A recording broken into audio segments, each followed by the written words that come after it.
What's up, everybody? Welcome to another episode of Game Dev Unchained, the #1 game development podcast about game development and the lifestyle thereof. I am your host, Brandon Pham, and this episode is dedicated to the best of 2020.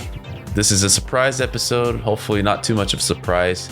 By the end of the year, what I like to do is kind of do like a best moments of this year. What a crazy year this has been. Obviously, I don't need to tell you that, but there's been a lot of changes, right?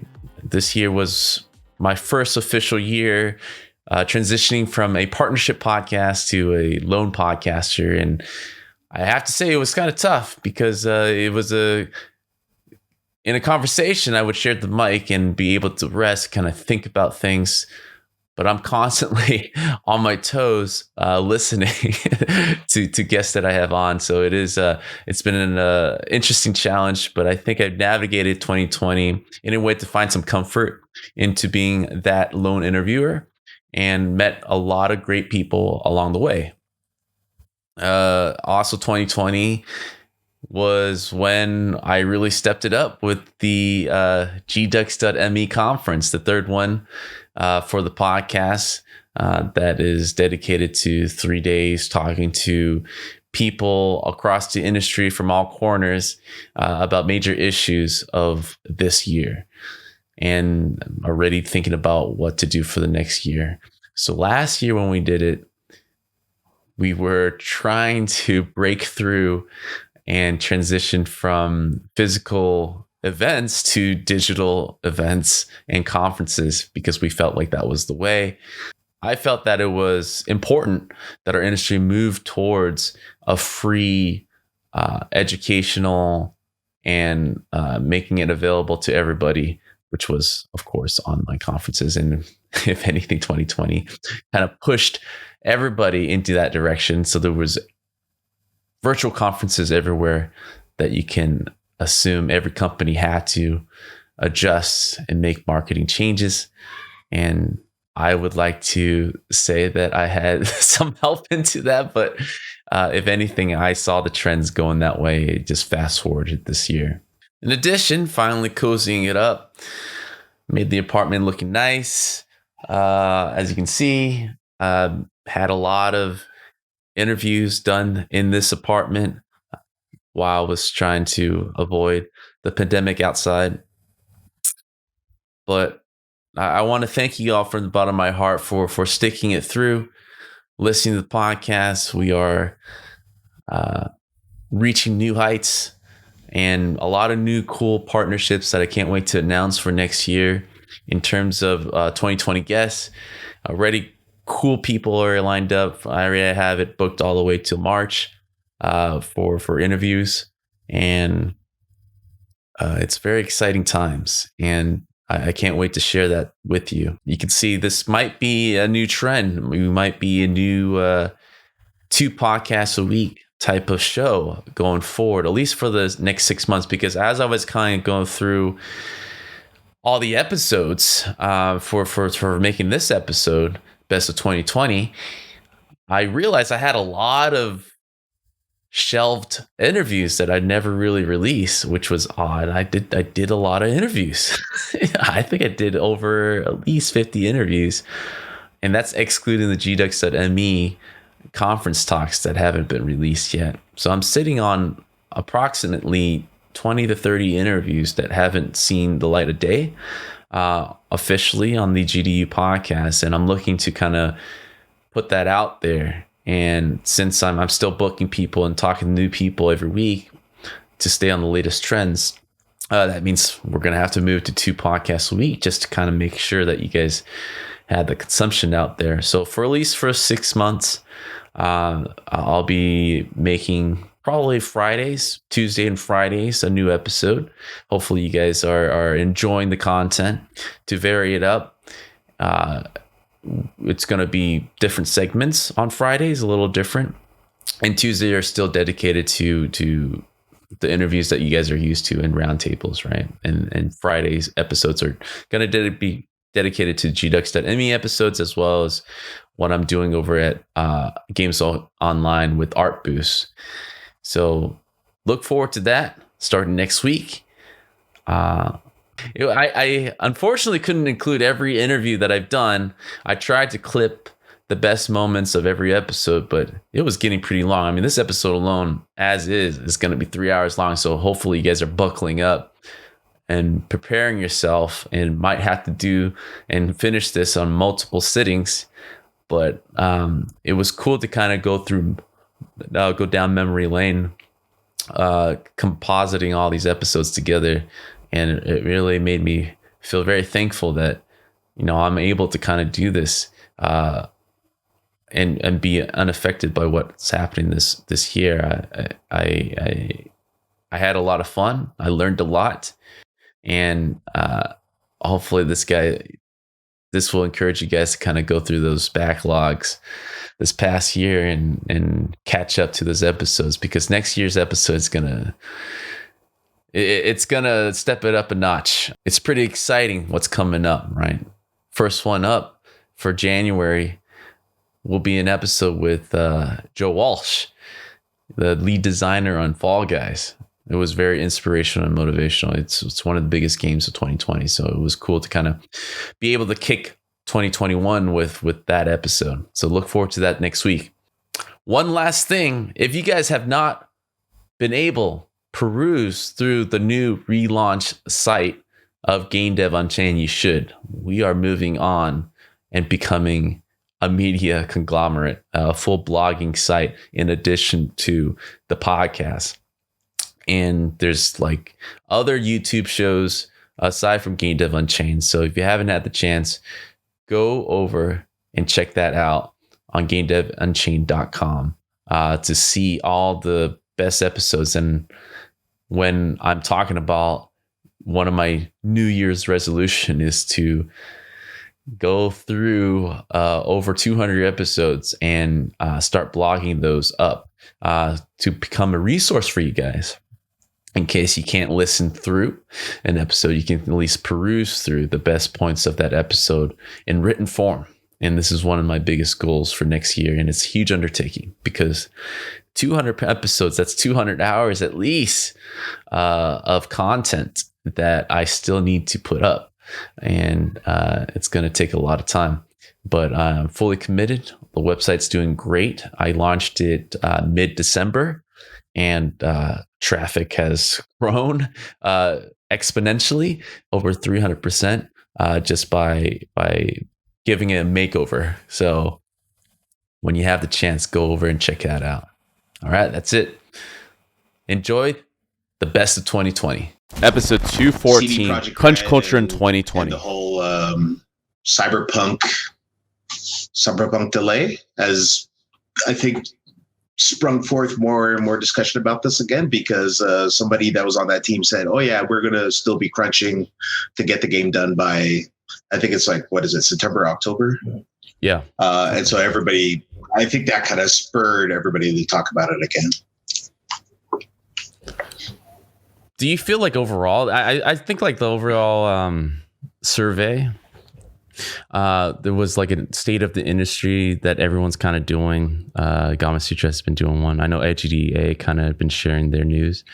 And overall, at least the last couple of years, what I saw was there's been actually a decrease in overall crunchiness.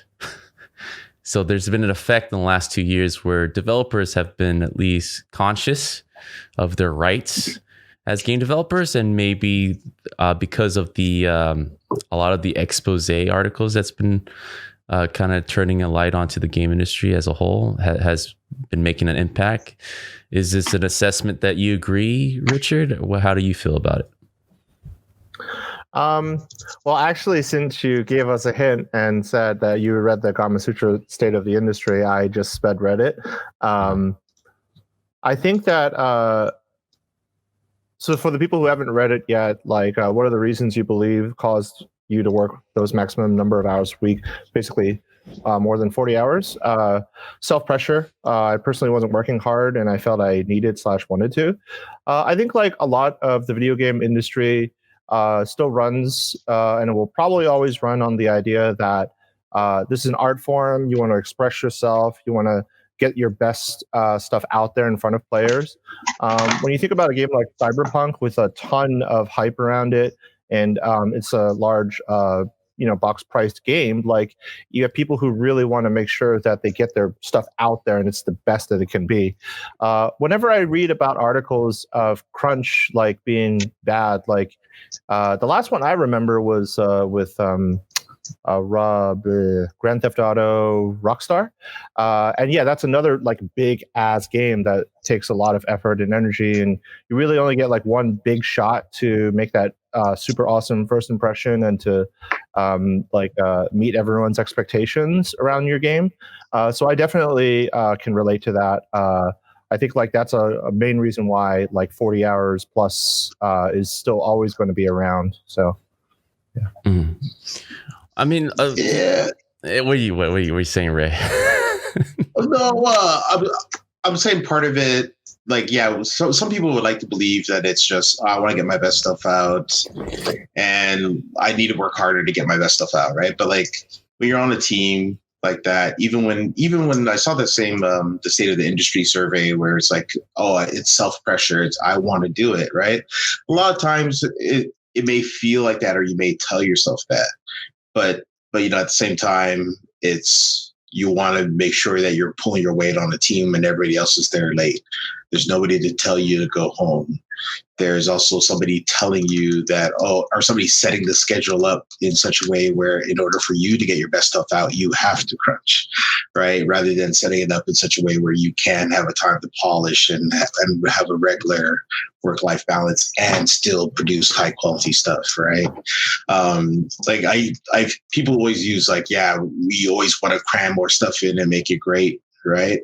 But that's where the management and the people running the teams need to be like, nah, this is good enough, all right? Or put time in to get that polish in, right? So that people don't have to kill themselves. Yeah, I mean, to add to that, like I totally agree. Like, so I think it's on both sides. Like the people are willing to put in the hours. Like, I don't know how many. I don't have any stats off the top of my head, but like how many of the people who are crunching, like what age are they? Like, is this their first game? I mean, you can look at the people themselves, but ultimately it does come down to how the team is managed, how the schedule is set up. Like, is there time to polish? Is there time to accurately estimate how long any major task is going to take? Since I shifted to like indie stuff and I'm working with my family, I need to make sure that it's like really tightly scoped to keep that work-life balance going. And it's given me a lot of empathy towards understanding precisely how much time is needed for a feature to get done. And I don't think that in larger corporations, like that much attention can be given across the entire project. So I'm not saying it's anyone's fault, but it's definitely like how like people want to give their best effort, but also just like, do they have enough time to do it and are they overtasked? Yeah, I think at least my measure by default with crunching is that anything more than 5 people, it becomes a choice. Because essentially when you're working with a large team, there's a lot of gates in place to kind of prevent problems with delay of game or quality stuff not getting in, right? To me, it becomes more about peer pressure and bad planning than actually trying to push this game that is so close to being the best, right? It's not about ledge. And so my understanding with that and my, there was a certain point in my career where I just said no, right? Just like straight up Neo, just looking at him and said no. And a lot of that is because of experience, but just not wanting to be taken advantage of and fall into the peer pressure of things. And so I just see the long game of crunching. So with crunching, I think essentially I think we all agree, right? With smaller teams, because there's so many factors, so many variables at hand that you're juggling with many disciplines at once, and you're essentially maybe working on this game for the first time as a group, that it's hard to account for all things. And with larger teams, until we fix that problem where a 5-year game is actually being made the last 2 years or last year, I'm not crunching the first 3 years of this 5-year development. No, I mean, it's most of these games that get delayed, like we were talking about Cyberpunk, right? That game is essentially just being locked down the last 2 years of development. There was a lot of high ranking officers kind of leaving at pretty much right after the first trailer announcement was made, right? A lot of high departures being made shortly after that because the game was nothing but like an idea, right? It wasn't fully fleshed out and there were problems already happening. So you guys can speak on this, right? You guys have been leads of major games. Most people kind of stick to the end just to get that credit.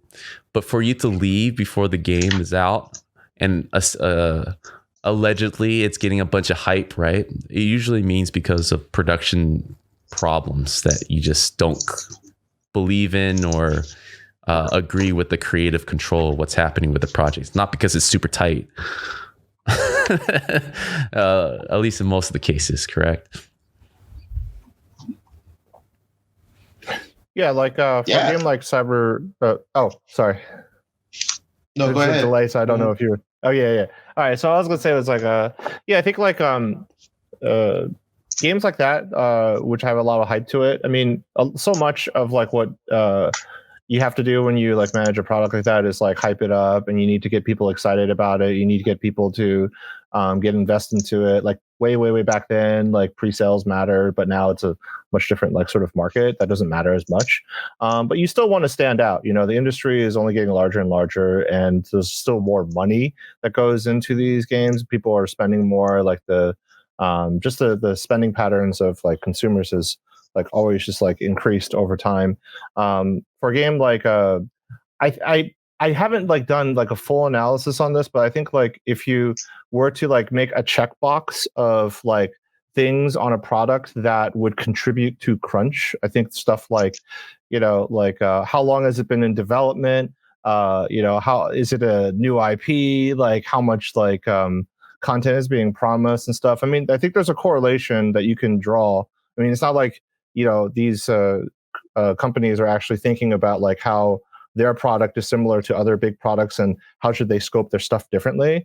So I think like a lot of these like jam ups that you see with big delays like for Cyberpunk and even like Final Fantasy VII Remake, these things like are just part of the game industry. And like, you never know, like sometimes it's like, sometimes it's not the development team's fault. Maybe they've got to wait for things like gold masters or regulations or other geopolitical stuff. Like, who knows? Like, there's definitely reasons for these delays, and sometimes it's due to poor planning. And I would like to say that most of the time it's not because of that, but you never really know. Episode 212 with Ryan Kingslien. Figured out, so I'm still failing, still succeeding. And I think you're right. It is something that it's hitting a lot of people in our industry now, is that they're heading off into education. And in many ways, it seems like that's the recession-proof approach. But once you get into business, you realize, business is business. It's been around forever. There's a whole physics to the way in which businesses operate. And that becomes its own thing. And it is not the same thing as being an artist. So you can quickly find yourself at odds with why you're doing it. And that's something that has to be kind of addressed, I got into business unintentionally. I'm an accidental entrepreneur by all means. And it was just, the company I worked for, the last company I worked for, where I worked for somebody who made me decide I would never work for anybody else again, was just a horrible experience. It was just a bad boss. And, he was going through his own crap. So, I'm sure what he was struggling with was real stuff in the middle of the depression. So all good there, but it was still a bad experience for me. And I, as a creative, realized how little control I had over my life and decided I was going to get control. I went off, I started freelancing, and I realized I was just, I was basically working the same hours plus more hours, drumming up work. And then my wife told me that she was pregnant and that we were having a kid. And I was like, I got to level my game up. How do I do that? And this was in the beginning of internet marketing and all this stuff. And, you know, Jeff Walker had this class called Product Launch Formula. Mm-hmm. And that class kind of opened me up to being, you know, we didn't have this word back then, but an influencer who's launching classes and builds a business around that. And I had no idea what any of that meant. I just knew that I had some standing in the community and I had the capacity to teach. I loved it. And maybe somebody might actually take a class or two. And we started with my own classes. We just were like, we're just going to offer this out. And nobody else was doing it. So it just grew gangbusters. We trained thousands of people. We brought people into it. We had partners, all this kind of stuff. And then more people started to flood into it. And then people were able to do this on their own through Gumroad. And so, you know, right around that time, that's when it became more real. It became more of a business because competition was there. And there was more options for people to do stuff. So we had to convince people to go with us or do things on their own. And, you know, we had to figure this stuff out. And you know, those were very difficult years. And they were mixed, right, with just a couple of years before, I was really unhappy with my own artwork. And so, you know, I had a team releasing classes and doing stuff. But I personally wasn't satisfied. And I was struggling to figure out, like, what's my art? What's important to me? And what makes, you know, a difference. And that struggle, man, I mean, like, there was the business struggle. And in the beginning, it was not a real struggle because we were in what they would call a blue ocean. So it was just, you know, it was a free for all. And as long as you were adding value, it was great. When it got to a red ocean, we started to struggle. And that's where we're at today a little bit, is we're in a bit of a red ocean in terms of training, and people are undercutting pricing and everybody's trying to go cheap and they're doing normal business tactics. Right. And so, what I had to decide myself, and this is like, if we bring this back to how'd you figure it out? I'd say I haven't figured it out, but what I have figured out is, you just got to find what you want to do, right? Like, what's the mission? What can you lead people in? And that's where I took 2 years, and I took Game Art Institute. I was working with a partner and we severed the relationship. I had a bunch of other teachers. I severed those relationships and I focused on just what I wanted to do, which was basically get somebody a job. Mm-hmm. I wanted to find a path where it's like, you can take that guy. Let me grab some water. I had a class right before this, so I was talking nonstop. I wanted to find that guy that was like working at Starbucks, or the job I had, which was, you know, a night restocker at Costco, you know. And I mean, I've worked on an assembly line. I've worked in construction. I've worked in bookstores. I've worked as a pizza delivery guy. You know, I've done all those jobs, and I wanted to find that guy and give him a path to a job so that, you know, he goes from 20, 30,000, whatever this current job is, to 60,000, but not just that, but he's doing something that he loves that would have not been possible before. And that, in all honesty, I mean, traditional education is ill-equipped to prepare somebody for, you know. I wanted to make that difference in the world. And we did. We built the boot camp. The boot camp is the primary vehicle for that. And that's the thing that I feel I can lead people. And that's the mission of my life. That's where I could stand up. I can be in here with this, in this meeting with you, because I'm very introverted. Even though I'm on camera and, you know, I work on a persona and I project. If I don't have to do that kind of stuff, I don't. You know, I like to just kind of be behind the scenes. But that mission of getting that person that job, that was the siren's call that led me to kind of get through all the other crap, you know, I have to get through, which includes cash flow. You know, that's something you got to think about in a business, is how much money do you have come in and how much I love to spend money. I'm an artist, you know, it's like, I want this guy's tutorial. I want this thing. Let me buy it. Let me get it. Let me work with this person. Right. But I got to think, you know, do we have the students? Is the cash flow coming in? And so there's these real business concerns. And the only way that I will invest myself, because I have to make tiny sacrifices, the only way I would invest myself is if it's a big enough, call to my mission in life, which that is, because I now know what that is. I know I have one focus: getting somebody a job that would not have gotten a job before. It's hard to grab a beer with a friend that like screwed you over recently, like the trust right there is not the same. When something like that can happen, because it really tests a relationship. I always kind of compared it to like a second marriage. It's like everything, it's just fast forward 50 years with the worst possible conditions, and you're just stress testing what you guys are made of, basically. And would love to hear your thoughts about that. My wife and I went into partnership in the beginning, and that is one of the more painful things to experience. In fact, just yesterday we reincorporated as a C Corp in Delaware. Just because some investors, that's what they're requesting from us.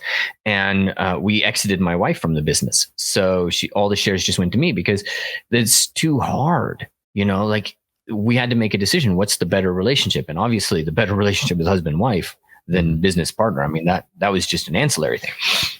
But that's hard to deal with. And, I think the primary thing that I look at now and that I like to help people understand is that as a creative, you're a business person, whatever, doesn't matter. You might be an employee, you might have your own company. Who cares?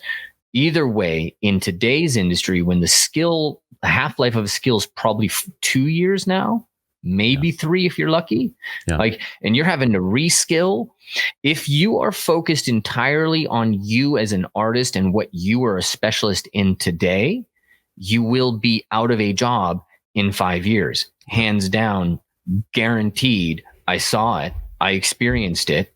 The whole world of digital sculpting that I helped, educate and I help, like, that world is still a very powerful, very thriving world, but it's much more competitive today. And so much of that has been moved to different geolocations that pay different salaries. And so that affects where I am here in California, in Laguna Beach, California, and you're Orange County. So, this place is insane, and so there's all these pressures and these things that kind of affect it. And I've spent a little bit of time today trying to educate my digital sculptors to the fact that they have to wake up to realize that there's a half-life to this skill. Like, digital sculpting will change. It will, and you got to be ready for what's next. It's still very viable. It's still lovely. It's if I have time to myself, I'm not spending that time, let's go in Substance Painter and do some stuff. I love Substance Painter, but if I have time to myself, I sculpt a face. Yeah. And because it's so, Ofer did such an amazing job of like making that a program that goes straight to your heart, and you love it. And he, God bless him. He spent, when I worked there at Pixelogic, he would call me at 12:30 at night, and he'd be working for another 3 hours after that call. I'd be asleep after that call, because I was like, this is crazy. And then he'd be in the office before I was in the office at 7:00. Right. So he gave his life to making this program that connects with people and changes their life. And, you get a sense of it in there. But all of these skills have a half-life, and we have to always be thinking about ourselves, not just as this specialist that somebody's going to trade time for dollars, but you got to think of yourself as a brand and a business. And how do you expand outside of that? And education is one part of that. So I like to tell all my boot campers, anybody who's in here, the worst case scenario for me is they get a job and they just grind on that job forever, because now they're under the thumb of somebody else. You got to build a brand. Learn this skill, then go and teach other people this skill. And that's when you start teaching the community, you start engaging with the community. That builds your brand, that builds insulation, it builds connections. When this job doesn't work out, somebody's like, oh yeah, I learned this from you, right? Like one of my students, Corey Mullahan, he did this tutorial on gambesons, creating padded armor, basically. And that helped him get a job because he's in the job interview and they're like, oh yeah, you're that guy that did that padded armor, that Gambeson tutorial in Marvelous Designer. I used that on this project. And next thing you know, he's hired. Yeah. You know? So we have to be thinking about ourselves as more than the skills that we have. And I think that's the problem that we as creatives have. It's actually fundamental to our existence because we must dive in deep into our skill, develop that skill, and then we bring all that capacity back up to the surface to say, hey, I can do this. But what we brought back up is not the core of who we are. That's just the end product. The core of who we are as creatives is we are somebody who will dive deep, who will put the time in, who will digest, who will go into that dark wood and discover new stuff. That's the core of who we are as creatives. And that's our core capacity. That's the capacity that's going to create a brand and create revenue for us and create future jobs for us when AI and machine learning, machine learning now is doing stuff with 3D faces that blows my mind. And so are we in a world where Vimal and Hossein and these guys are going to be the best facial digital sculptors? Well, we are now. But what's going to happen in 5 years?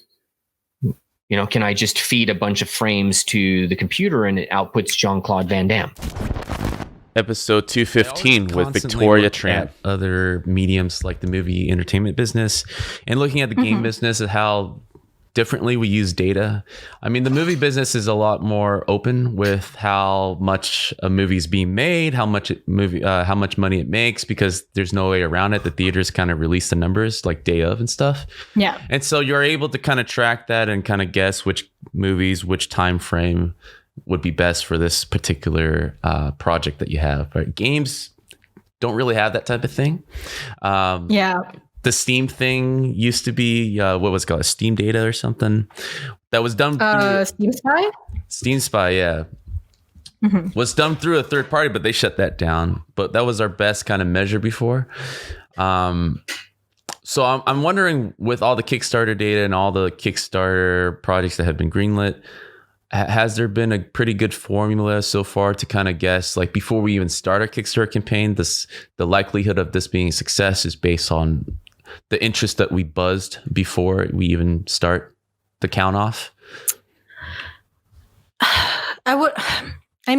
Sort of. Again, I hate answers that are like, oh, it depends, but it does depend.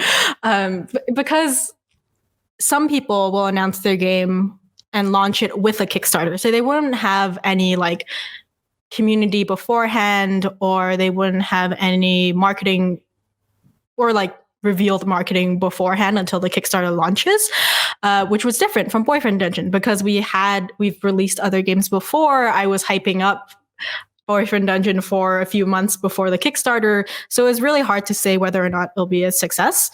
Like we figured it would be, but we weren't sure. And I think being able to account for, okay, if this game fails on Kickstarter, what are we going to do? And if it does really well on Kickstarter, what are we going to do? I think it's one of those things where it's hard to say. And it, again, depends on the game and how much marketing you have, if you have a dedicated marketing person, and also the budget you're asking for. Mm-hmm.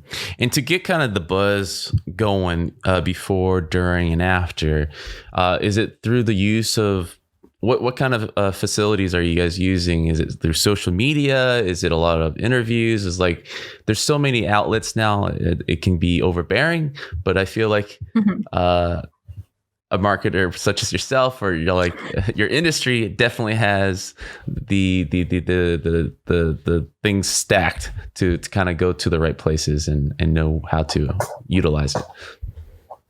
Yeah, so there's a lot of different avenues in which we try to get news and kind of just hope. And sometimes it works out, sometimes it doesn't. But one, again, it's really helpful that Kitfox itself has made games before, and we have a community from that, and we have press contacts from that. But kind of the ways we built them is, so one, we use social media, mainly Twitter and Discord. Newsletter doesn't count as social media. So we do email marketing. We also go to a lot of conventions. We do press interviews, and we do interviews like whenever we can, no matter what, usually. We do panels, we do talks, we share our knowledge, we do trailers, and we specifically like time exclusives for press, just so it becomes a more attractive thing for them to cover. Because when you give press something that's really exclusive, then they're more excited about it and they're more willing to talk about it. Versus if you've already talked about it and spilled everything before, it's a little bit less exciting. And then we also work with streamers and influencers and all that kind of stuff. And obviously, so much of the work is also word of mouth through our community, which are the best, and I love them so much.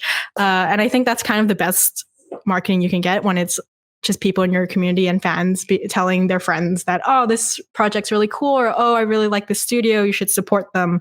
That's kind of where we built it. And it's something that takes a lot of time. It's nothing that can be rushed.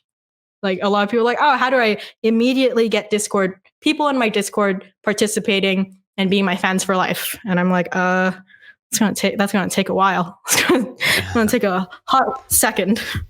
Episode 216 with Zac Rich. It codifies into law a common law test that has been used for years. And what this is for the longest time, there was always a constant struggle between independent contractors and employers and what their classification is. An employer obviously will always favor an independent contractor status because they don't have to pay things like certain wages, taxes, insurance, etc.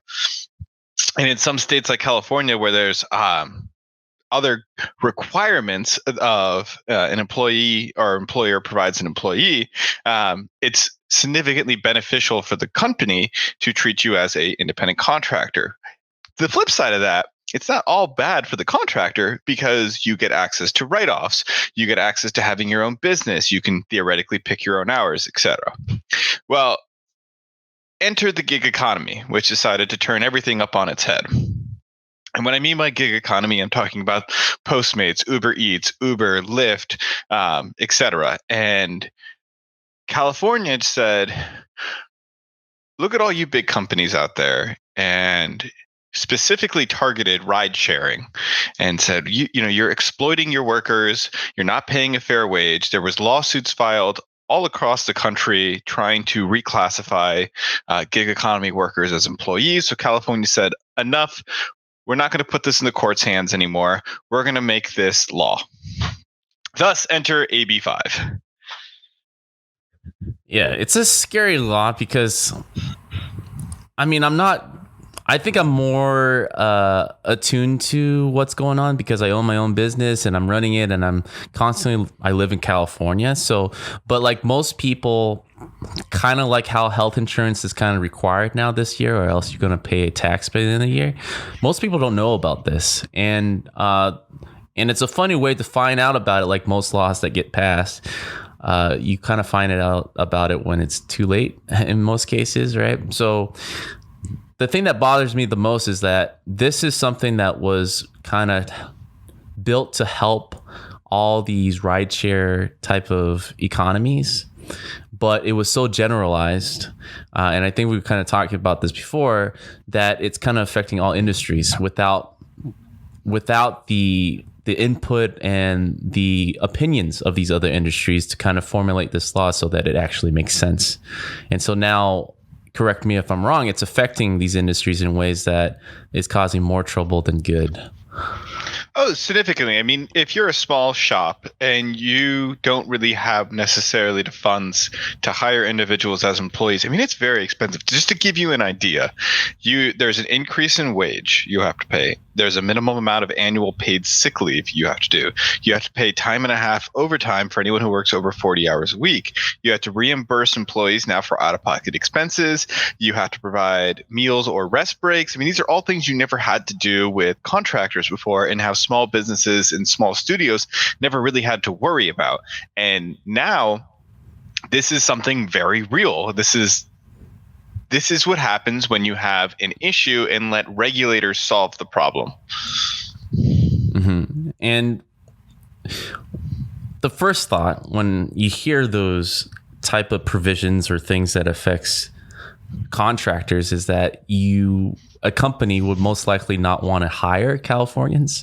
They would immediately try to look elsewhere, because why not? There's other 49 states that is available outside of the United States. There are many countries available for freelance work and contractor work that they don't have to go through this headache or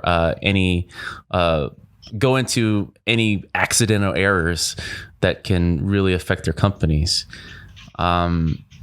Is this something that is happening right now? Do you feel that most people are just looking elsewhere instead of trying to abide by these laws?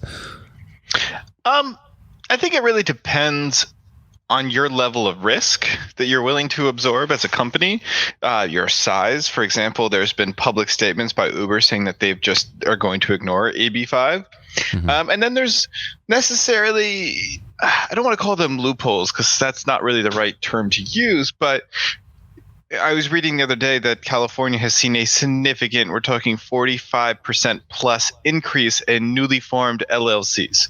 Mm. So there are ways around these things. One of these exemptions are B2B contracts. So if you're an independent contractor who is doing the right things and creating a business that your company is run under, and in theory, if say you, Brandon, are going to contract with me, Zach, you're not contracting with me personally. You're contracting with my business. So your business to my business. Those types of contracts will still exist, but that doesn't really affect, say, the gig economy workers. It doesn't really affect the small studio who is hiring that single designer, developer, coder, engineer, etc. Mm-hmm. So does that still work? Because I've read somewhere too that the loophole would be creating an LLC and doing a business to business, but there are some companies that have reservations about going that route because it still is affecting their AB5 provisions. Will it work? It's a risk, and this goes back to what I was saying. How risk averse are you? And yes, you can, as a single individual, create an LLC and focus your work that way. There's going to be other problems to that you, the individual creating your LLC, will have to resolve. For example, you are now an employee of your own company. And you're going to want to get a fantastic accountant who can set up certain tax structures for you to make sure that you're following everything to the T. But yes, in theory, the business to business contract is a loophole to AB5. Mm-hmm. So has this been, you were kind of mentioning before, like Uber just simply ignoring AB5. Like, what are the ramifications? Like, are they able to do that? Are there actual penalties in place to kind of execute on people who violate this AB5? Absolutely. And that kind of goes to that list we were talking about earlier. If you were treating somebody as an independent contractor and they file suit under their they file suit under AB5 seeking reclassification as an employee, you're going to have to be paying back wages. You're going to be paying the sick leave. You're going to be paying for time and a half for all hours worked over 40. I mean, there's just a number of things that you didn't have to worry about before that now are going to become a problem. But if you are a company of that size, you try to do certain things that maybe bend the rules per se. Not to say that Uber is bending the rules, but they find other ways that would not necessarily be available to a small indie developer. Mm-hmm. So I've been in the industry for a while. I mean, I've been in the fortunate position of been able to kind of pick full-time over contract work. I think I've only done contract as my main job maybe once, but most of the time it's been a side thing for extra income, which I'm seeing a lot of it being affected now because a lot of full-timers who are looking for that side income to do freelancing on the side is affected by this, especially living, of course, in California. They're not getting as much work as they used to. right? Because people are not knowing how this is going to play out, right? I mean, initially there was problems, and now I think there are even more issues with it, because now as they kind of there's a lot of exemptions on it, right? It's like pages and pages of exemptions trying to address how this is a failure of a bill.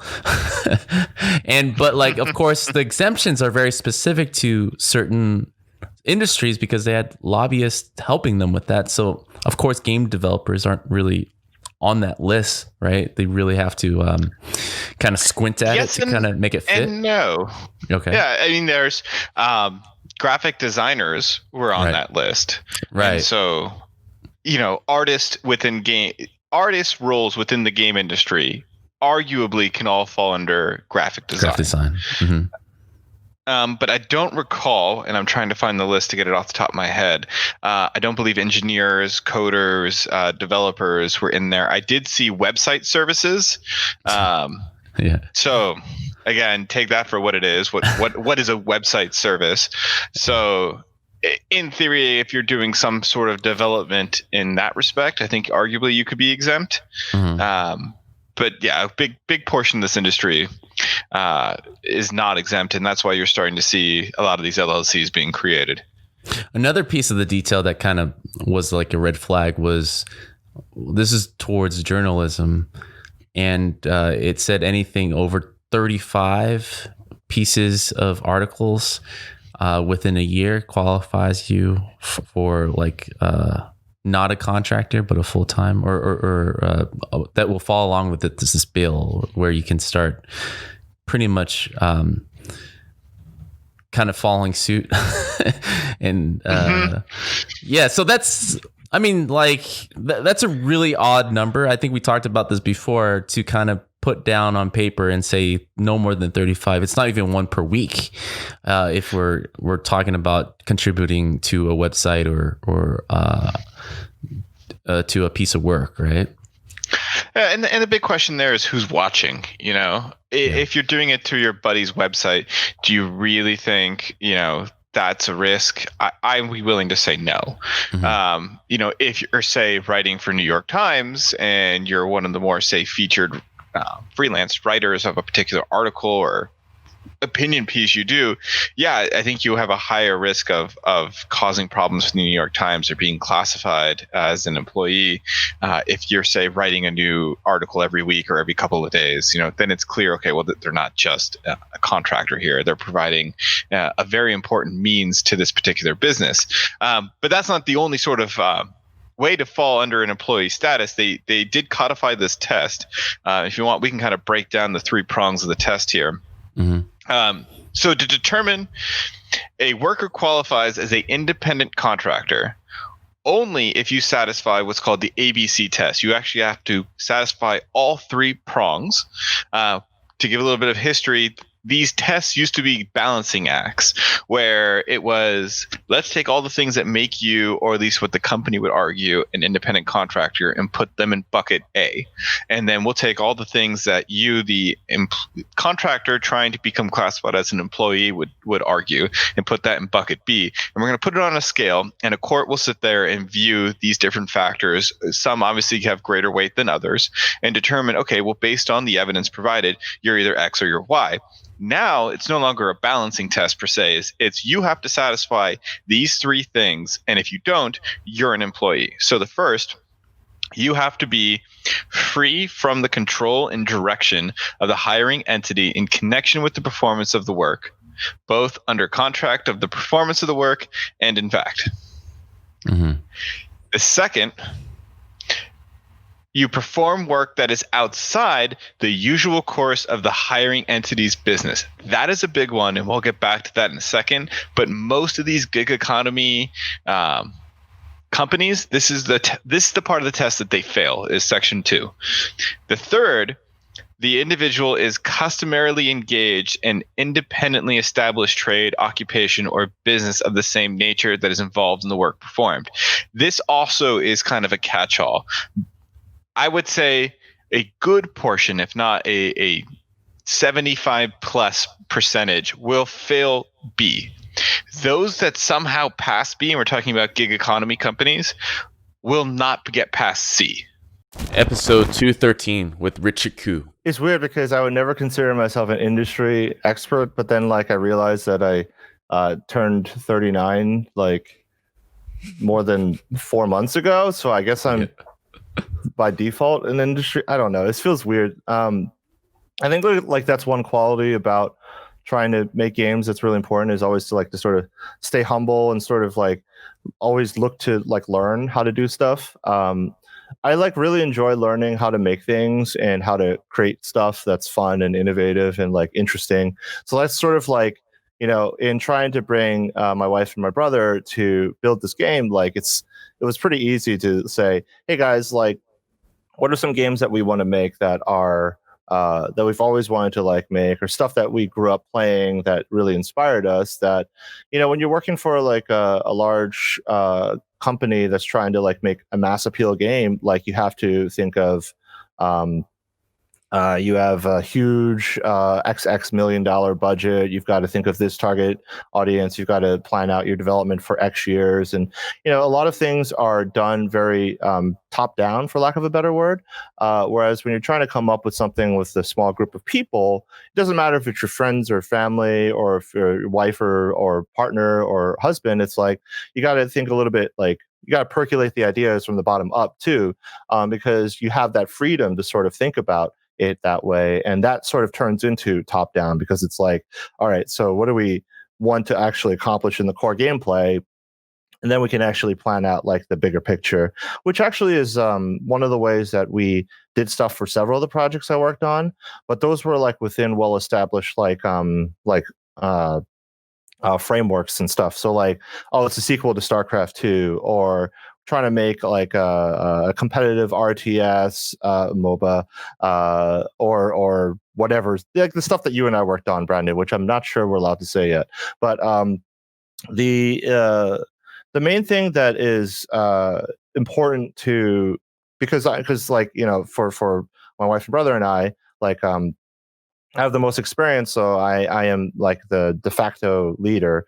So there's a lot of things that go into making a business that you just sort of want to protect from the team, because it's really important that like when you're working on the day-to-day, especially the creatives, that you sort of like protect them from like thinking about stuff that doesn't really matter for the stuff that they want to do, because you have to still treat it like a normal game development team, where it's like, hey guys, so let's like come together and talk about what we're going to do for the week as opposed to every day.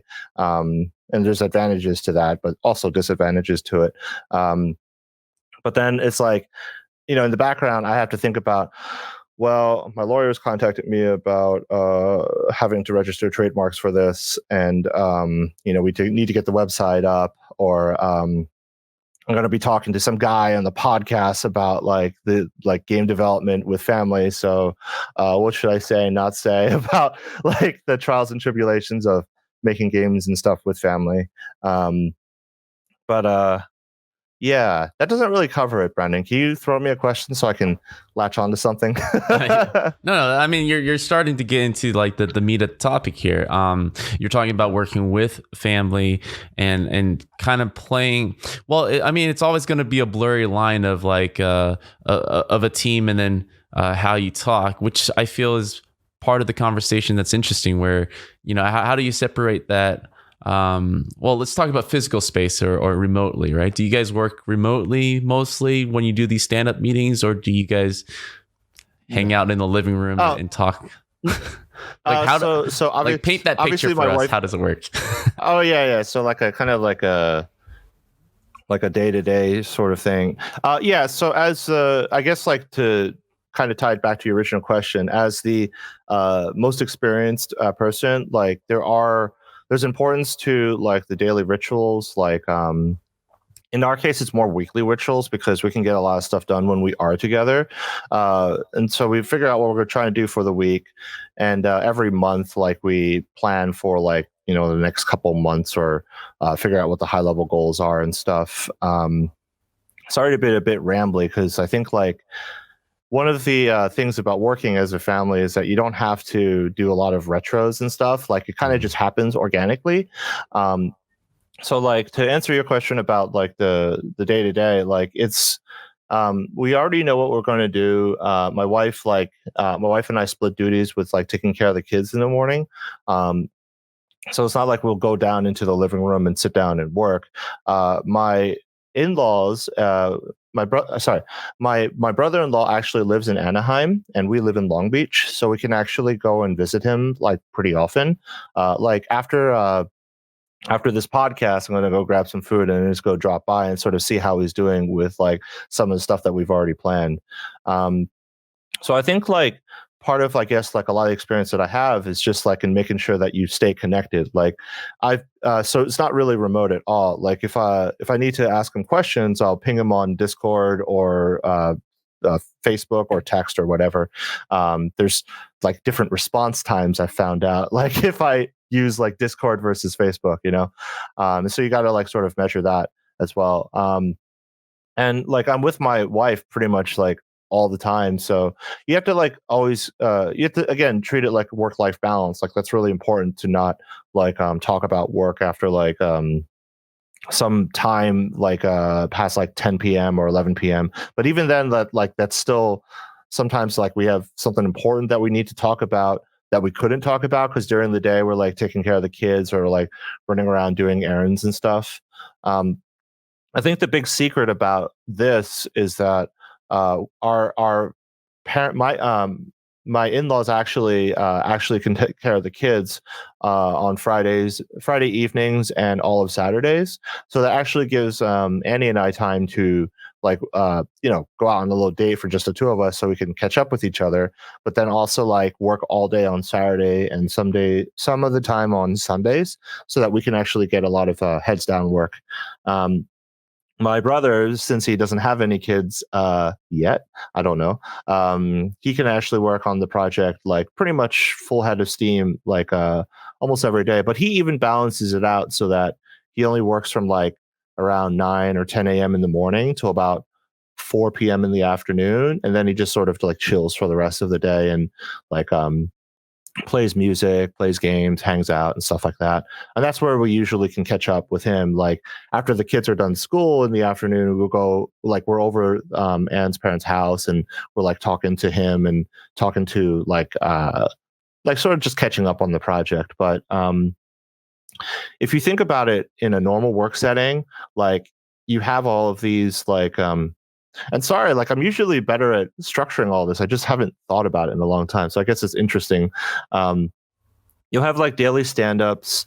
You'll have like a set lunchtime. You'll have like weekly Scrum meetings and stuff. You'll have like monthly company meetings and whatever, right?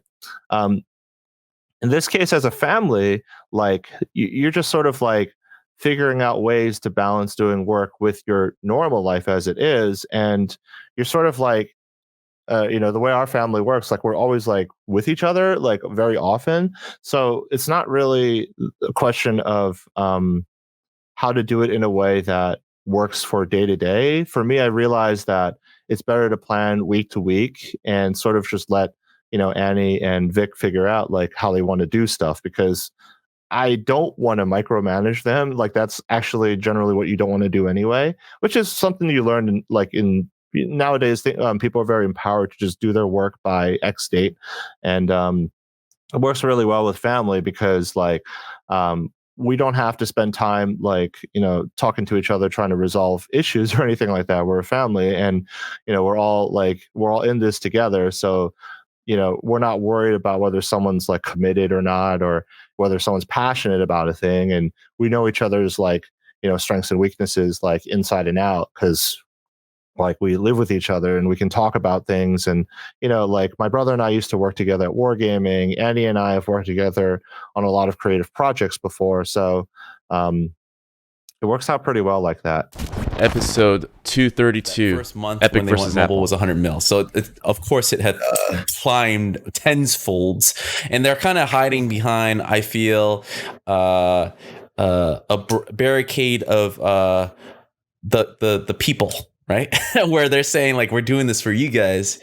And so there's a lot of things happening right now, but let's kind of, before I ask you and throw you what your thoughts are, let me kind of break it down for a lot of people out there and fill in the gaps here, right? So Epic recently had like kind of like this agenda with Apple for weeks before they finally released their app with in-app purchases bypassing Apple's payment system. And we all knew they were kind of prepared, because as soon as they got banned from Apple, they kind of threw a lawsuit at Apple and Google at the same time, saying that there's a monopoly in the App Store and the Google Play Store, and how 30% is too much, and that they're not asking for any crazy damages or anything. They just want to reinstate Fortnite and allow developers like themselves to have a cheaper deal, right? So a lot of that kind of harks back to how Amazon, the only deal of its kind that got like a break, 15%. And we kind of know why, because Apple and Amazon are neck and neck in terms of muscle power, right? So respect.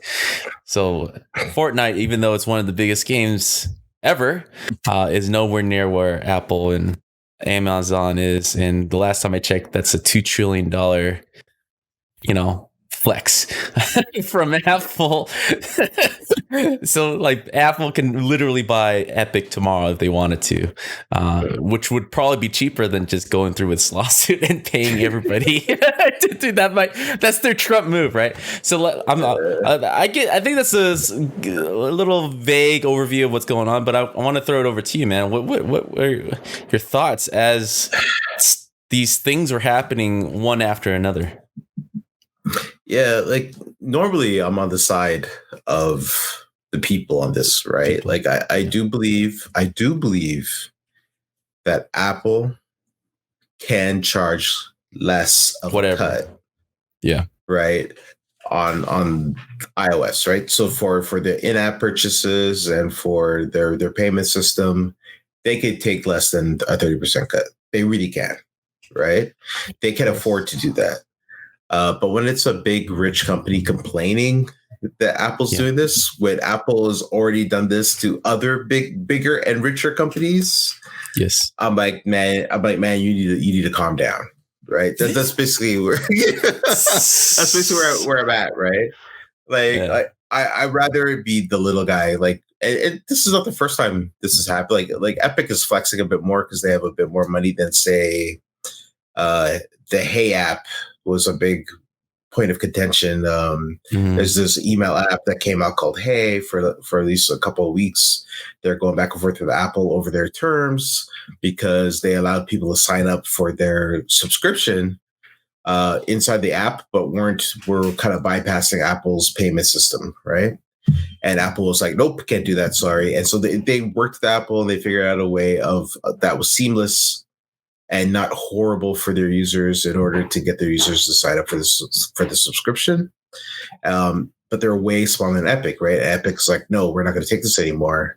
But then at the same time, they have so much money where it's just like, yo, just pay the 30% because there's a benefit to being on Apple, right? Mm-hmm. There's a benefit to having access to the largest mobile customer base in the US, right? Yeah. And in Asia, it's a completely different story, but in the US, that it's Apple all day, and that's where you're going to get all your customers. And so there's a premium you have to pay for that. Should that premium be 30% on every transaction? Probably not. But it's not like Epic's struggling to afford that, right? So right.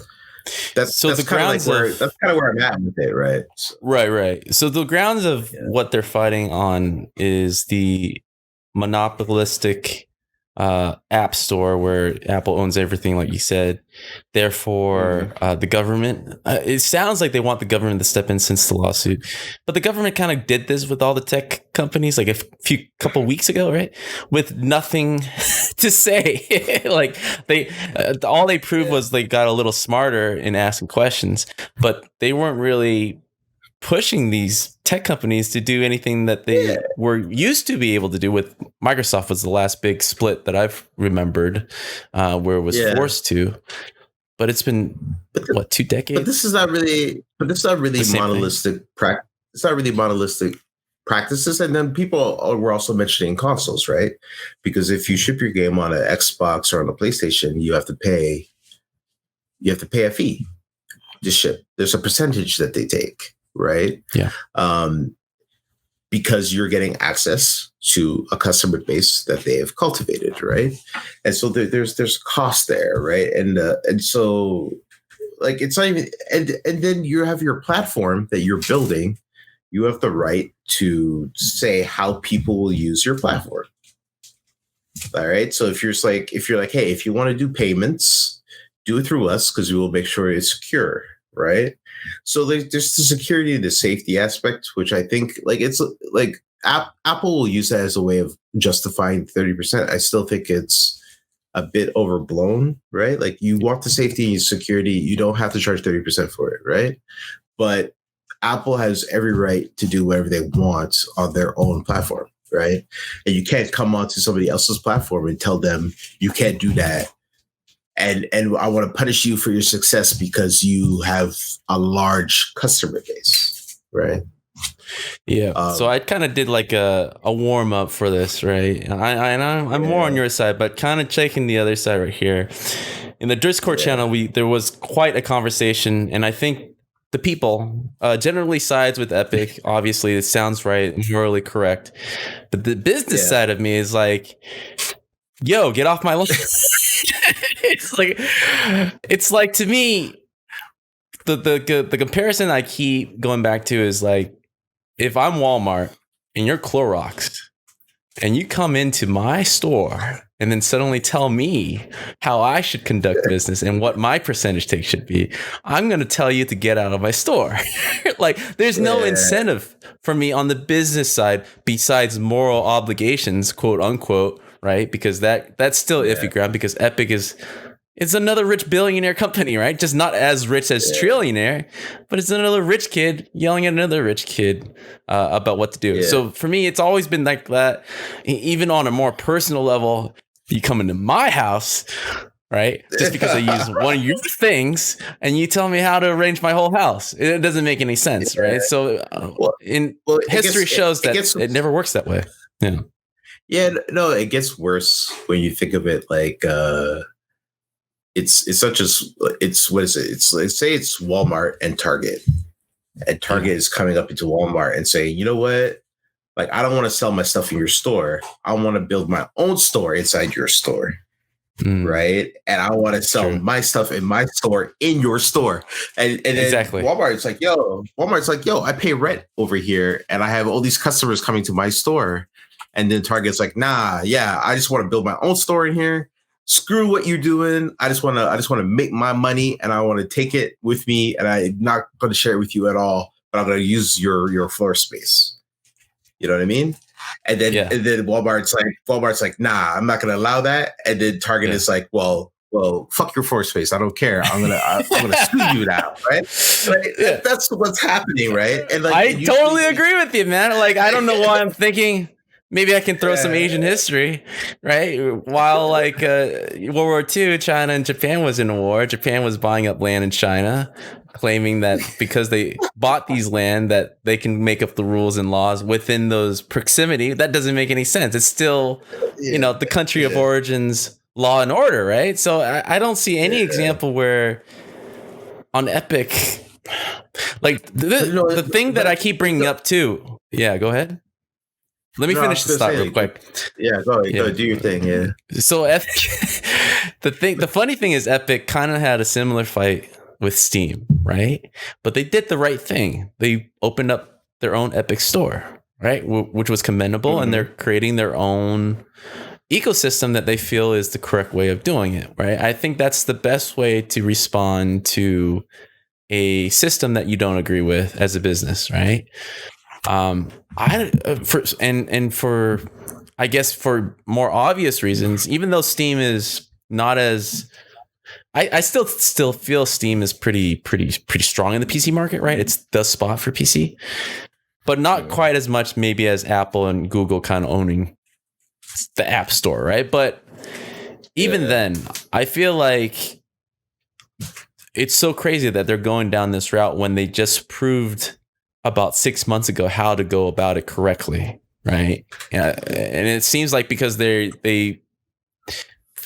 already throwing their hands up because they know they can't win this fight, even if they can't go out there and make epic phones, right? They can't do something. Yeah.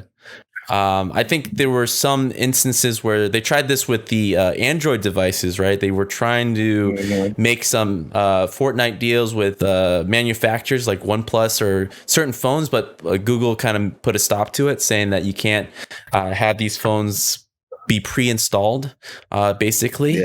That I think is a better argument to have, right? Because it feels like, is that a workaround too? How do you feel about that? Because I feel like that's a little bit more fair because Android is an open system. It doesn't really close off as much. I think in the case of Android though, like Google Play still has rules, right? So if you put your game through Google Play, they have rules. You can sideload your game on Android super easy, right? But Epic and Google both know that it's a much better and easier user experience, so you can reach more people if you could just install it through the store. Yeah. Right? And because that is true, Google's like, give us our money. Yeah. Run me my paper is basically what Google's saying, right? Yeah. And Epic is like, nah, I don't think so. Right? Yeah. And like if this was like a small company that didn't have their own store, that was just trying to sell an app, and trying to keep most of the profits for the to keep amount of people they're going to reach so that they can make their app successful. It's a different story, right? Then that is a different story, yeah. But if it's like a company that's making mad money and super successful, and really what they want to do is just cut out Apple and Google. Like now that they have the foothold, they're like, hey, Epic Game Store on iPhone and on Google, that'd be amazing. And we keep all of the bread, right? Like it's just a way for them to try to exert their dominance and get customers and to get market share.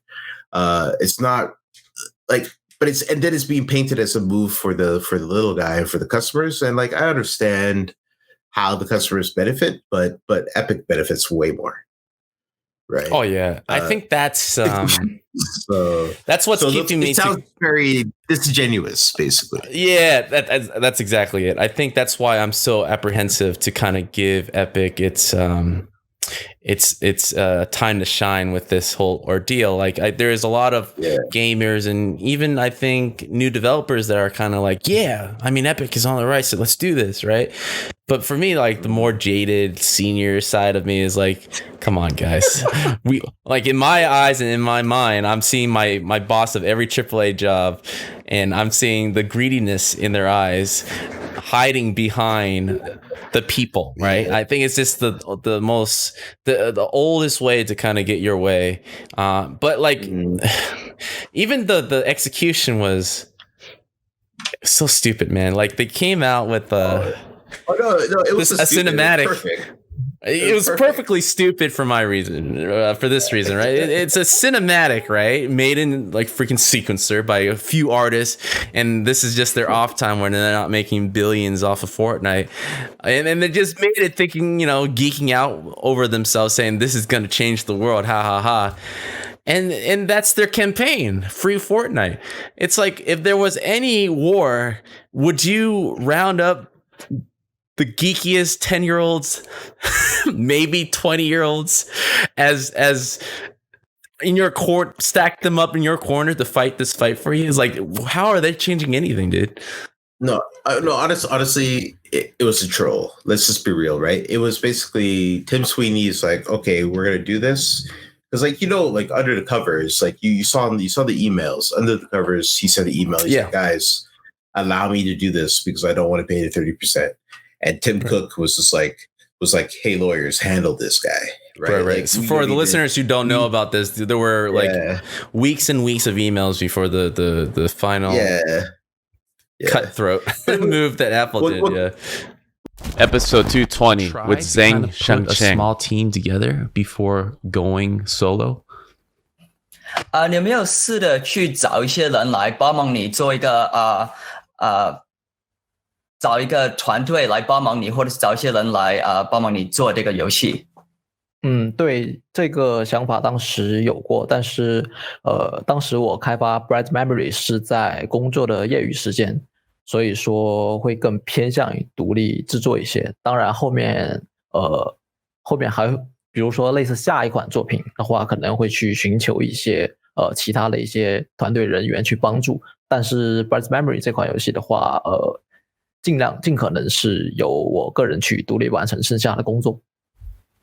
I thought did cross my mind, but when I first already started making the game in pre-production and in the early development, I was already doing it by myself, and I figured I'd see that through. For bigger projects or for the larger parts of the future of the games I will probably branch out and look for a team or individuals to come help. But for Bright Memory especially, I really want to see it through on my own. So as you were beginning this project, what was your focal skill set and what did you have to branch out and learn to complete this project? 你开始发展这个游戏的时候，你本身有的那些你本身知道的东西有哪一些软体，或者是知道用哪一些软件，然后你有需要去找什么，或者是学什么新的东西。对，这个问题其实是一直存在的，就是难题这个问题是一直存在的，所以也是通过了将近9年的游戏开发。对，我是在2011年进行游戏的首次的一个开发创作，然后在过程中也遇到很多问题，然后对，可以先说这些，后面再细说。好，it has that's been a constant. It's been very difficult in terms of picking up new skills. I do have about 9 years of development since 2011. 你说2011年。Since 2011, 2011, I have about 9 years of game development background. So I did have some preset skills already, but it's still been a pretty difficult path learning new things. 对，所以之后在学习，比如说 Unreal 的时候，会遇到了很多问题。然后当时也是在 Unreal 的论坛进行一些浏览，看一下别人是如何解决的。然后其实最多的问题主要还是在于是边选边做，就是有很多东西你不知道怎么去解决，因为你是第一次接触 Unreal 这个引擎，所以就是需要经过很长一段时间的开发，然后从中获得一些解决方法的一个渠道。对，之后就慢慢的把这款作品给开发出来。A big part of it was kind of learning the ins and out of Unreal and that particular game engine, and kind of troubleshooting and learning how to do the ins and outs of that engine, and essentially figuring out a lot of problem solving issues with it in terms of scripting and the like. But that's kind of been the learning process of kind of learning what works and what doesn't work with Unreal. Was Unreal from the get-go the engine that you had in mind, or you think of Unity? And if you were thinking about other engines, why Unreal at the end? 你开始的时候是知道你要用 Unreal， 还是你要想到用别的软体发展这个游戏？然后刚开始的话，可以说最早我接触过 Unity 3D 这款引擎，但是我个人是学美术，就是我是一个美术生，然后对于 Unity 它需要写很多的代码，写很多的那个 code， 所以就不太适合我美术生。之后就找到了 Unreal 这个引擎。 Unreal 它拥有蓝图系统 Blueprint 蓝图，然后它可以帮助开发者很轻松的去实现一些功能。I initially looked at Unity 3D, but a lot of Unity requires a lot of really complicated coding. Unreal, I ended up settling on because it has a lot of the built-in blueprints and a lot of like kind of the ease of use that allows an indie developer such as myself to really go through much easier and with a much easier barrier for entry. As you were looking at that, can you kind of paint a global picture of the development of Bright Memory, just in terms of how long was pre-production development and to a point where you're finally able to share and promote? Like, what was that timeline? 你可不可以跟我们介绍一下你做这个游戏的要每一个怎么讲？做这个游戏有哪一些部门？一直到你可以介绍这个游戏让大家知道这个游戏是什么种游戏你这个从开始到现在，你有哪一些地方？是说开发的流程，还是说工作的流程？对，流程是吧？流程 OK。最早的话是先接触的场景美术这一块，然后之后才学习的level designer 关卡设计，然后到后面的程序，然后这一块是进行一个循序渐进的一个学习方式吧，就是先保证自己能把游戏的场景给搭建出来，然后之后再考虑游戏的玩法，然后最后去进行代码的一个编写，然后融入到这个游戏中。所以说因为我刚刚说是作为美术，所以说在场景上面我会下很多功夫去刻画。对。So it initially started with a lot of the environmental stuff, making sure we can get the environments right before we moved into the game, the actual game side of it, and then making sure that all that worked together as well as the coding for it. Before I'd really kind of narrowed down the idea of the characters and everything else. A lot of my focus was on the environmental aspect, as that has taken up the largest portion of my of the production schedule. Before I was comfortable with kind of showing off the game, making sure everything looked the way I wanted it to and interacted the way I wanted it to and play the way I wanted it to. Art Boost S episode with Scott Knapp. Yeah, there's definitely going to be a hybrid step with the need of like traditional compositors and now virtual production compositors. Do you feel like the traditional compositors, just to future-proof, should start to get into our tech, as it seems like this, as Unreal gets better and better, there's going to be, I mean, rendering will always be king, but at some point it's going to get to a high-quality bar where with the waiting time and the render farms just don't make as much sense as before. I wonder what your general opinion about that is. There going to be a world where this is going to replace traditional compositing? I think there's always going to be a place for traditional compositing for sure. These sets are massive, and the work that goes into making these, I don't know what the cost difference would be instead of just doing it all after the fact. I think there's pros and cons. Like you're limited to like this space and the set a little bit, right? Like there's definitely limitations with this workflow, where I think that you'll always need some form of digital compositing that's completely done in post. But I do think this is cool and exciting that it's another way of doing things. It's cool to see stuff getting pushed forward. Hopefully things will look a little bit more grounded and stuff as well. With like in the terms of reflections and lens flares and stuff, I think there's a weird phase and like, so you can kind of see it happening here. It is an interesting time. Like it feels like for a long time, game developers have been like the ugly stepbrother for visual effects companies for a while. And now we're not shoulder to shoulder just yet, but I do feel like there's a certain level of respect that's happening, that it's becoming more mutual, which is really healthy, because now we're learning from each other. We're more open to learning from each other and more accepting for people to kind of move back and forth Whereas like I would even say 5 years ago that was ridiculous. It's like, get out of here with your PS3 graphics.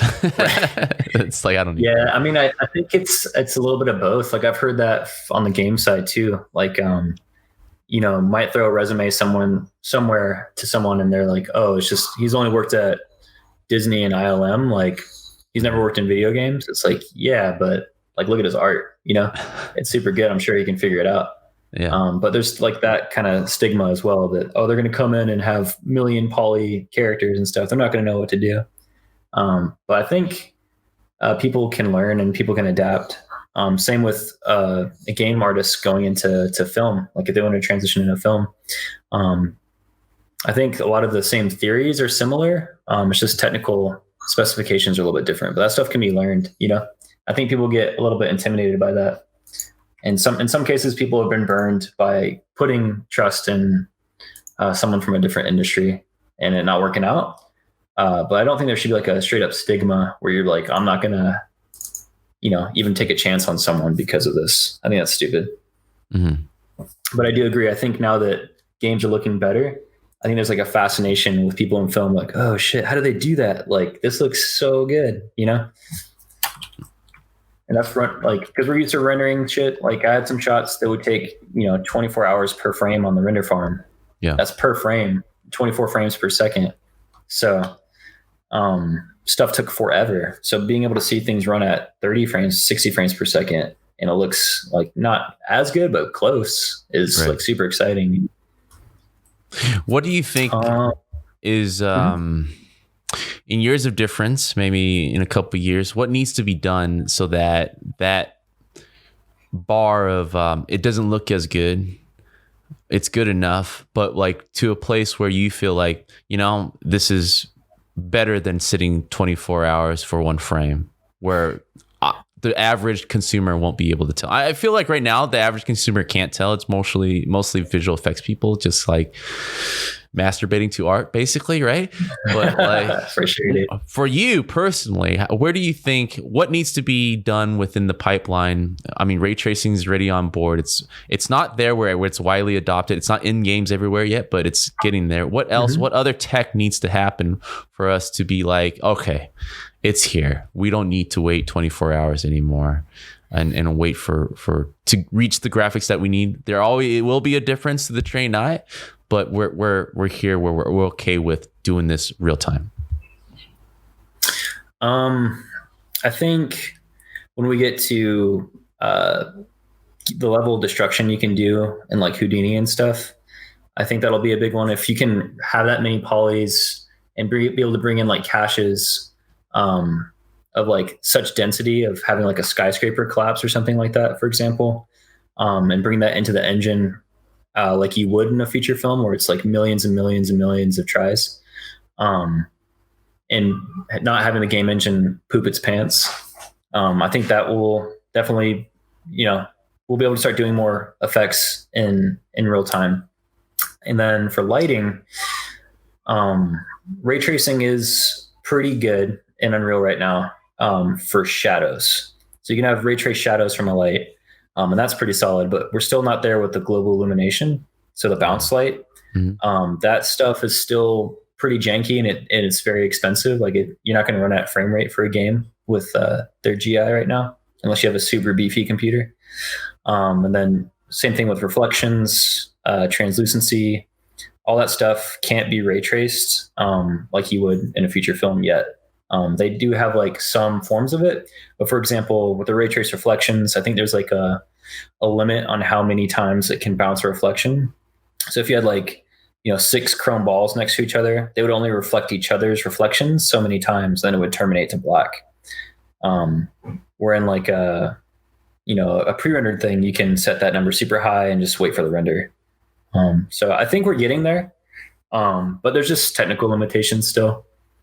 Doing it, you have all these pros who work in Houdini and Maya and stuff, and they're doing pre-rendered things in Arnold and Redshift and stuff. And, these are some of the smartest people in the world making these renderers, and it still takes hours, So I think for the real-time side of it, being good enough, I think we're already kind of seeing that with things like The Mandalorian, where it's good enough. Like, it's fine. Like, having practical characters in a digital set, I think it's pretty solid. Now, having fully digital characters, I think maybe we're ways off from that. But maybe that will be, a thing in the future. Like, even the guy I was talking about, the DigiDoug thing at Digital Domain, it's still really, really good, but there's still the uncanny valley. You can tell it's a digital dude, even with pre-rendered stuff. That's like one of the hardest things to do is a digital human to make look convincing. But I think it's getting there, dude. Maybe PS5, dude. We'll see. Yeah. Well, speaking about the next gen systems, I don't know if you spec'd it out. Is there anything there that you feel like we haven't really seen like a premier title from any of those two? And with the next systems, you can pretty much, people have rigs that are more powerful than these systems already. But what helps with these consoles, it kind of brings more development teams to kind of push to the limit, which high-end PC users aren't used to, right? You need these consoles to kind of bring in that type of firepower and talent behind it.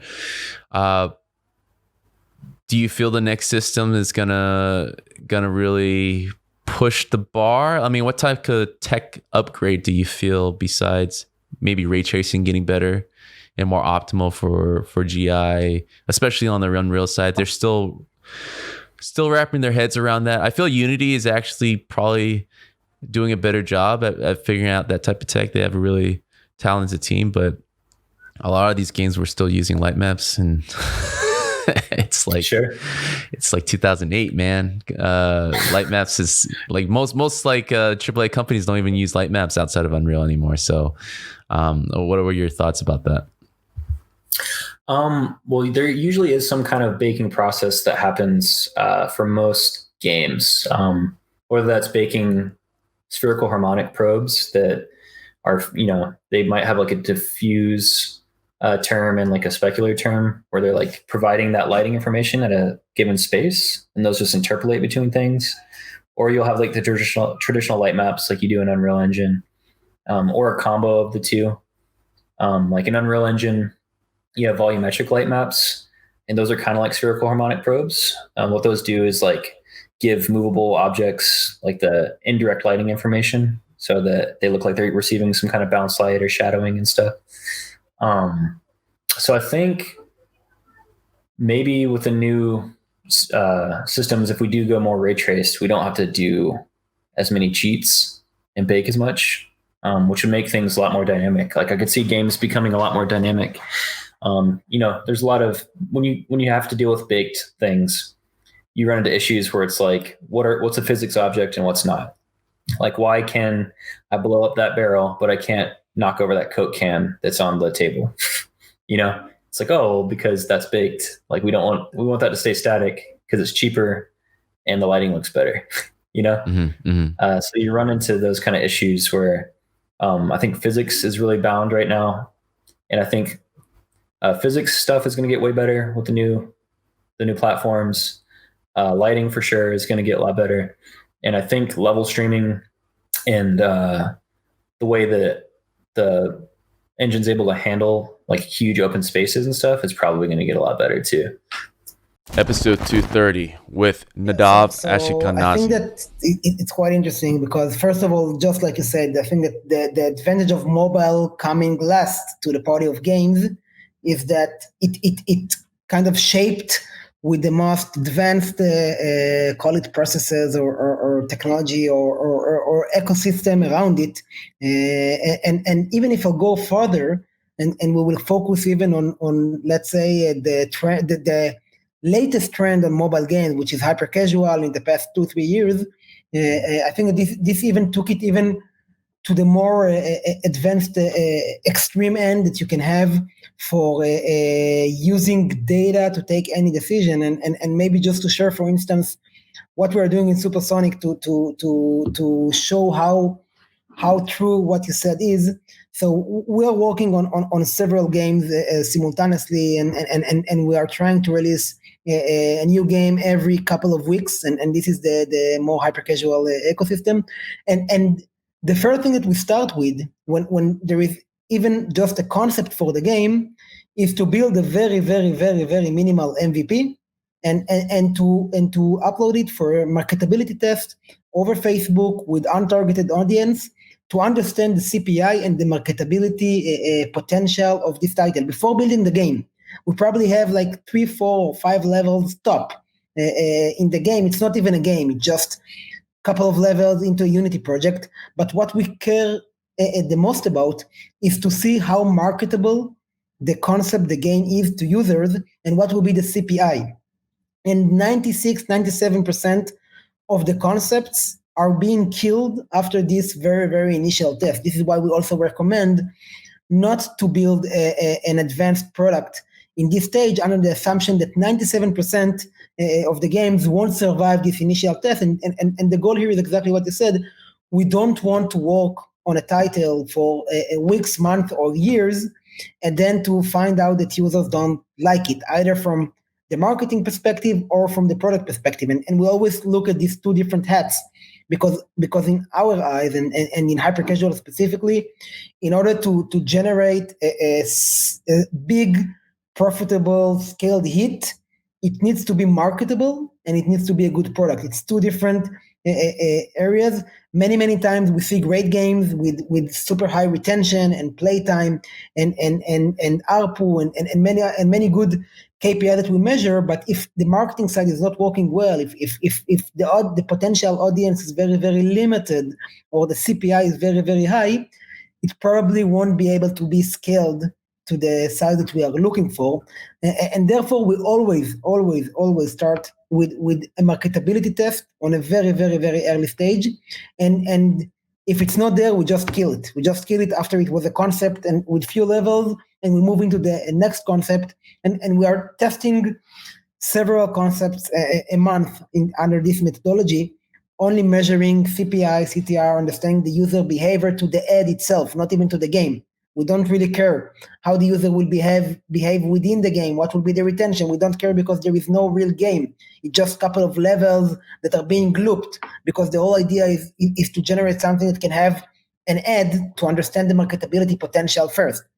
Only if it survives and shows potential from the marketability perspective, then we say, okay, now let's build a game. Now let's build much more content, several levels, progression, meta. Now start working on the day 1, day 3, day 2, day 7, day 14, day 30 retention and playtime. After we do this, now let's work on monetization, on and adding the meta and progression, and to make sure that we are able to monetize. And only then we are moving into soft launching the game, which is another beginning for a very, very data-focused process. Just like you said, marketing today and user acquisition, there is no, today in the mobile industry, or at least in the leading players in the mobile industry, there is no brand awareness marketing, almost at all. Only few, right? You can see Moon Active doing some influencers and others, but the very, very, very, very majority of the mobile game industry is not doing any brand awareness marketing. Everything is performance. Everything is being measured. Every user that you are paying for, you are tracking its behavior afterwards within your app. You understand how much revenue you are making per user or per group of users. And then you adjust the price or the CPI or how much you are willing to bid or to pay for this type of users to the margin goal that your game is aiming to get.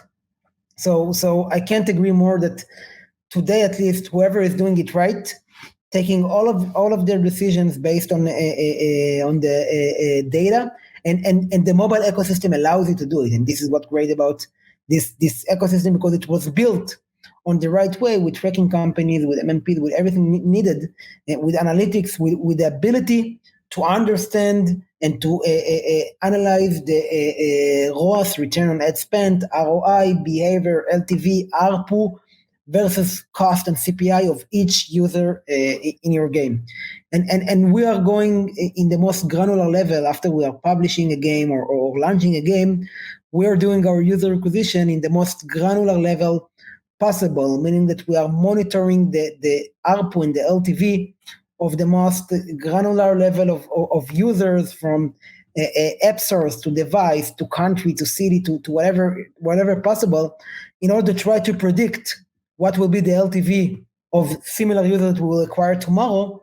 And the whole mission here is to understand what should be the CPI that we are bidding accordingly, to pay as much as possible to get the right scale, but on the other hand, to be profitable with a very, very stable and good prediction for the income that will come from this type of users.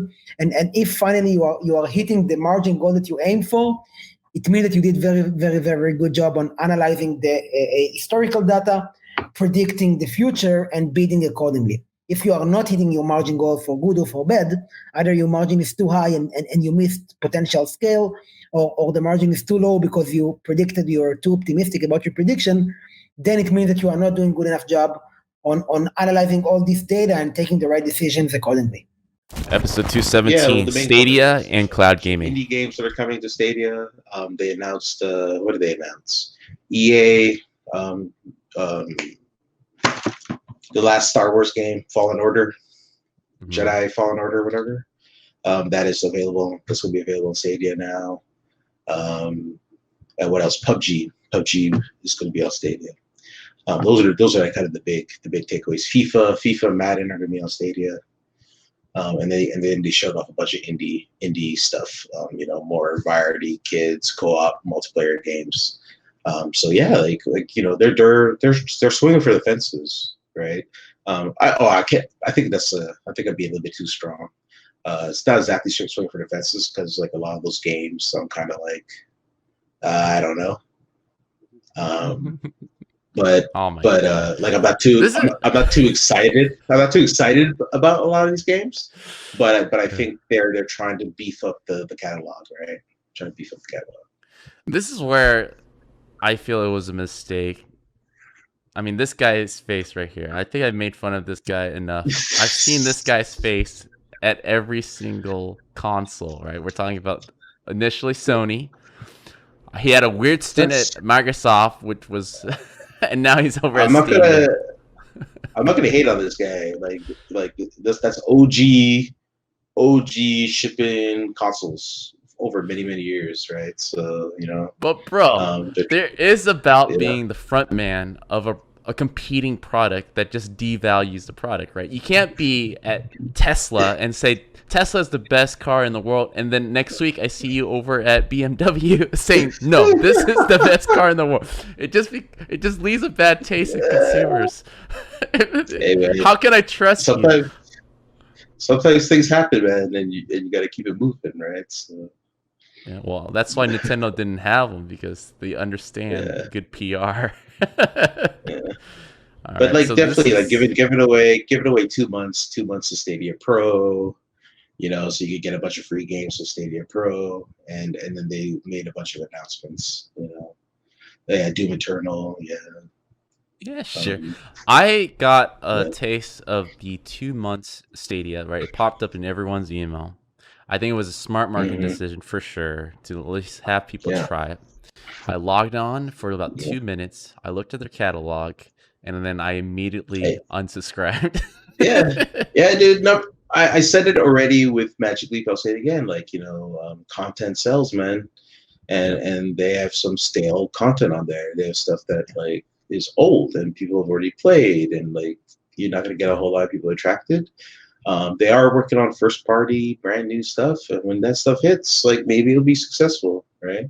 But right now it's a wasteland of old games that you've played already, Exactly. And that's the number one thing. But that's why they're doing this, though, to say, hey, we may have the old games that you've played already, but if you haven't played these games, and you don't want to install them, and you don't want to download them, you're all good. Octopath Traveler is a pretty good game. You know what I mean? So why not play it? And I think too, their whole Founders Edition thing was kind of holding it back. But now it's just, you could play it in a web browser. It's free to try it out, right? So there's no harm in trying it out, right? Yeah, except there's so many games. that you should be playing right now and not waste your time on this crap. Yeah. Like I always. But I'm saying, Mhm.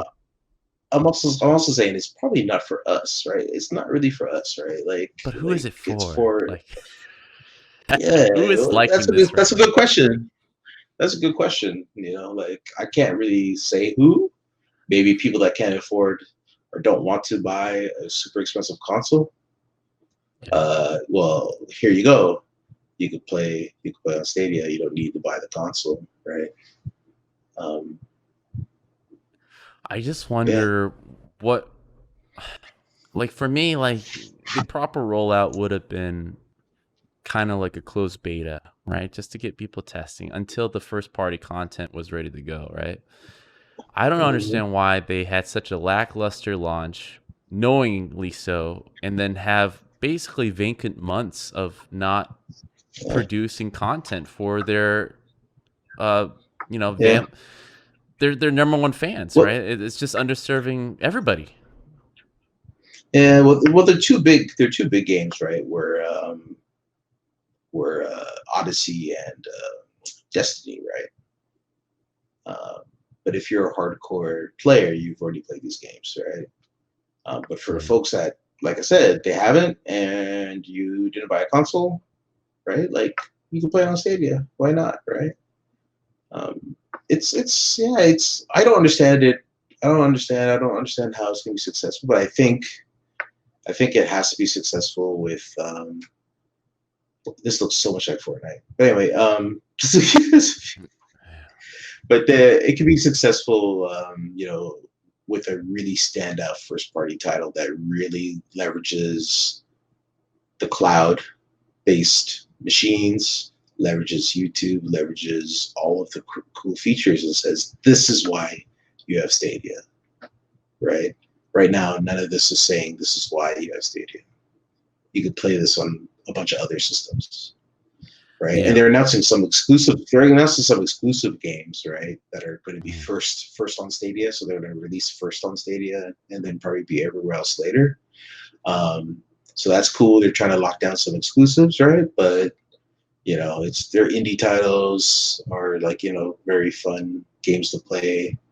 You can play with your friends, play it on the couch or whatever, but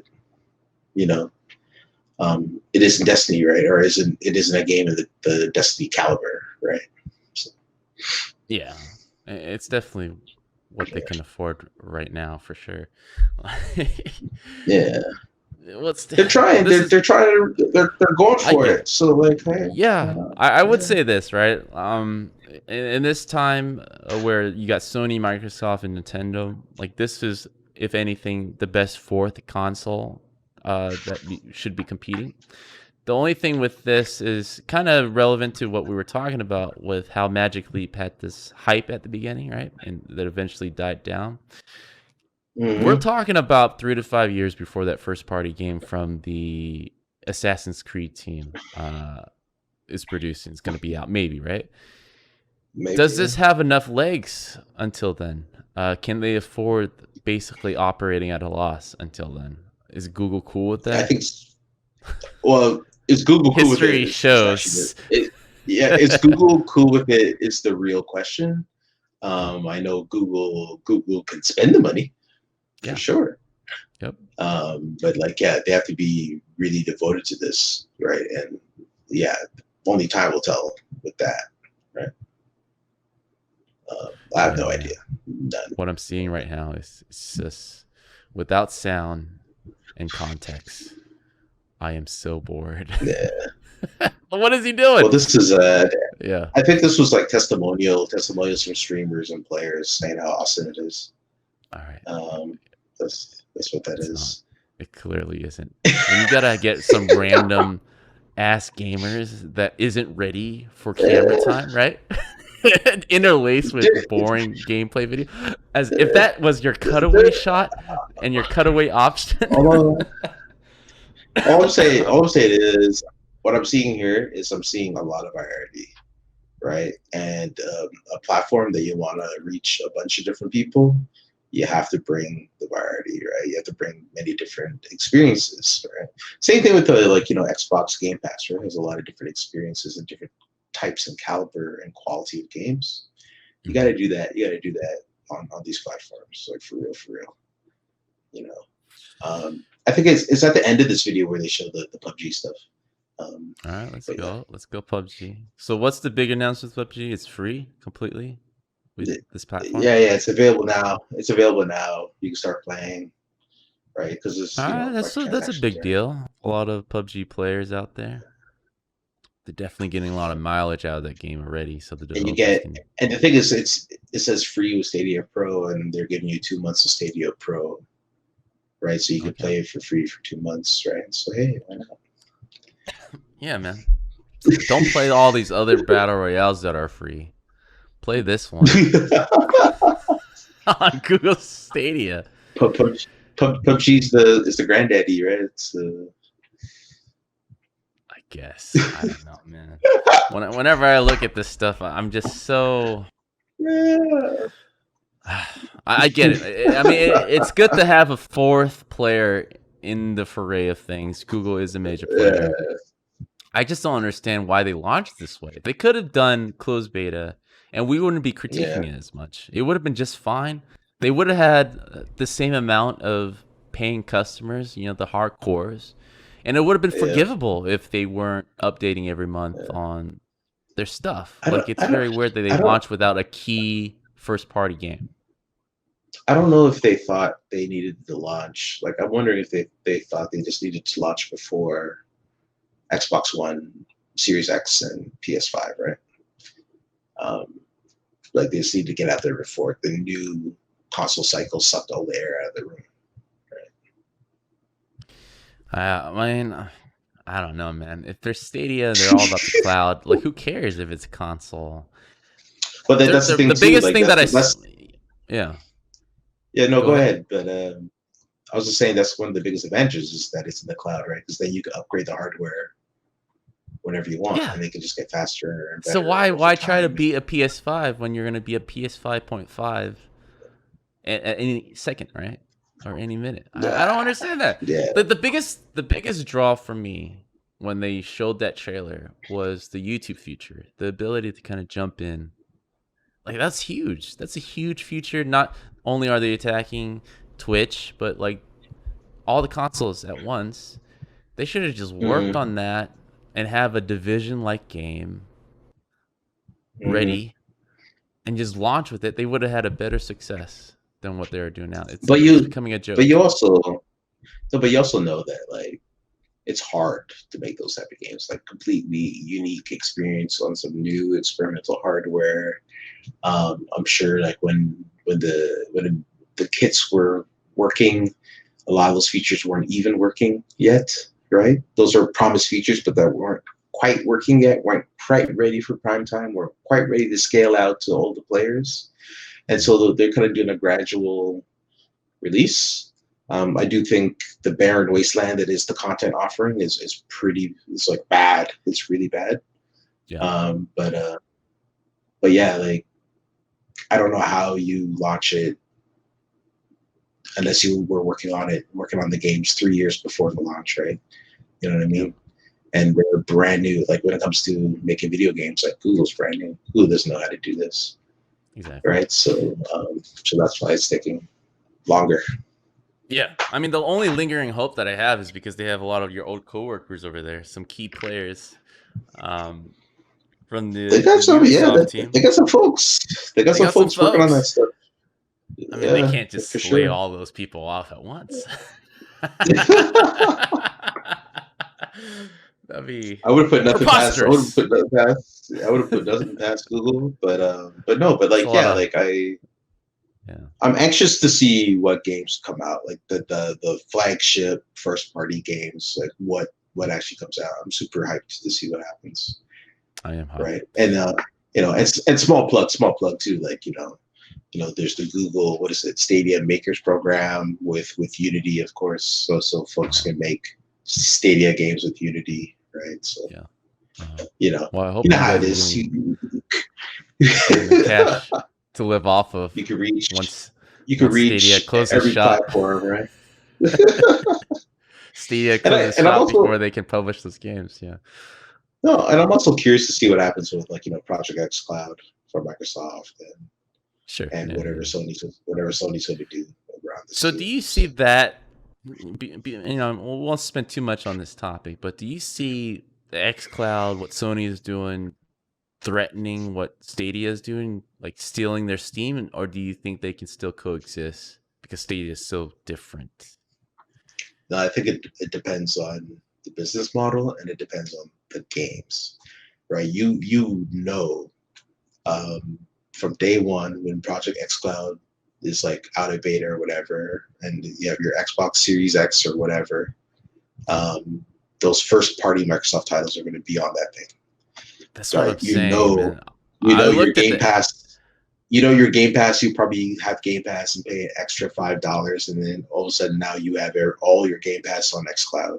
Like it's gonna be something like that. And if it's that's exactly what and if it's that, it's gonna be a problem, right? It's already a problem, dude. I've seen xCloud, right? I've seen the games that they are beta testing right now. It's fucking way better than what because you're talking about the Xbox library, right? And Sony has the same ammunition. They have the Sony library. Day one. That's hundreds of awesome games. Greatest hits. Content is king. Content is king. Always. So I don't see my own opinion is I don't see how Stadia can do anything. I mean, but fall back on YouTube. Flagship first party games, right? But they're not gonna have hundreds or 50. Yeah, they're not gonna have hundreds. So but Microsoft doesn't have hundreds either. Microsoft has a solid 5, right? But Sony, bro. Sony. Bro. Yeah, Sony. Yeah. Every 35 years, Stadia can have maybe 0.5 awesome game, right? Like how are they gonna beat any of these systems in the long run? It's impossible. How is it gonna work? But also, like I said, right? Does it need to win? Right? Does it need define what is the success, right? Like, is it, you know what I mean, right? Like, all it has I'll define Google's success, right? Google Maps, Google the search engine, right? These are wins, and that's it, dude. So Stadia, nothing else exists. For Stadia to be successful. For Stadia to be successful, everybody in the world has to use it. Okay, cool. Yeah, that's what I'm saying. That's why I'm so worried for your friends in their mansion right now, shaking in their boots over at the Stadia camp. They know the outcome has to be better than just good. It has to be the best console ever. Episode 227 with Celia Hodent. Something we need to see that we're progressing, that we're getting better at it. Let's say that you're starting to play the guitar and you're rehearsing a specific tune or whatever, and the more you rehearse, you see that you're getting better at it. That's encouraging. That's motivating. That makes you engage more in that activity. And so it's often skill-based, but doesn't have to be necessarily. Like in games, if you think of RPGs, it's the more you level up, the more you have skills that are unlocked that artificially make you more powerful within the system. But still, you progress and you see that you're progressing. And this is the main reason why progression bars are so powerful. It's not just because you know that, I'm going to soon be level 10, I'm going to have a super cool reward. But it's also because you see yourself progressing. And that's very satisfying. And a lot of games capitalize a lot on competence because you get better at the game, you level up. If it's a skill-based game, the more you practice, the better you're at playing it. So a lot of games do that very well. Whereas sometimes at work, or you don't necessarily feel that competent, you don't necessarily have a lot of feedback, or you don't necessarily know how to do things better. And so that's a thing that we can gain from games, not just the leveling up thing, but ensure that people feel competent into doing what they that activity. The second one is autonomy. So autonomy is being able to express yourself and to also solve problems the way you want. If you look at very big games that are, some of them offer a lot of autonomy. You think about Minecraft or think about GTA. These are sandbox games. It means that you can solve problems the way you want, and you can just like tinker around with the system, and that's very powerful. And we love that. So now you have a lot of games that are more linear, but oftentimes, you can choose your character, you can choose your skins, you can choose your dance moves. So that gives you a way to express yourself. So games that are allowing to express yourself are more engaging. Same thing at work. If you are able to solve some problems the way you want, it's more engaging than if your boss is telling you, all right, now do this and this and that in that way that I'm telling you need to do it. It's way more empowering to say, okay, this is our objective. Figure a way to get to that objective in the most efficient way possible. Then you feel more empowered because you decide how you're going to get there. You have an objective to reach, but you are empowered because you have autonomy into how to solve for that problem. And the last one is relatedness. So we are a very social species. We need each other to survive in this world. And a lot of people forget about that. But we need each other. And because of that, we love to have activities when we can play with others. Now, a lot of games capitalize on that. Any multiplayer game capitalizes on that. There's a lot of focus on competition. So competitive games are, of course, quite engaging, but actually cooperation is even more powerful than competition. And even look at sports. Most sports are team-based sports. So yes, you compete, but it's a team. So you collaborate with your team and you compete with another team. So anytime you have games that allow for that, and making sure that how you play with others is meaningful. So RPGs are very good at that because it's not only you play with some people, but everybody has a specific role that they need to play. And when they do that properly, they feel competent. It's like, you're the tank and you get all the aggro and players thank you, or you're the healer and you heal someone before that person died. That person says thank you and you feel competent because of that. And everybody has a role to play that's very specific. So this is really the essence of games. And there's many other stuff, but otherwise I'm going to talk for forever. But this is something that companies need to understand. And this is what good games do very well, and that we need in more products. It's not just badges. Badges are important because they give you, rewards give you feedback. If you're accomplishing something or you found a treasure, it's giving you feedback that you're competent, that you did something good in the game. So it's that dichotomy, extrinsic, intrinsic. Sometimes the lines are a bit blurred because what's really intrinsic, what's really extrinsic, you don't necessarily know. But if you only focus on extrinsic, you're going to do that just to level up and progress. It's most of the time is really not as compelling as having the bigger picture and make sure that people are intrinsically motivated into doing this activity. Well, speaking of trying to get motivated, it's great to talk about the psychology, and more than ever during this COVID world, a lot of people are facing a lot of these issues or motivation, or simply from a job perspective, just to interacting with people, but doing remote working, and more people are stuck at home facing issues I think at a accelerated rate than we normally would.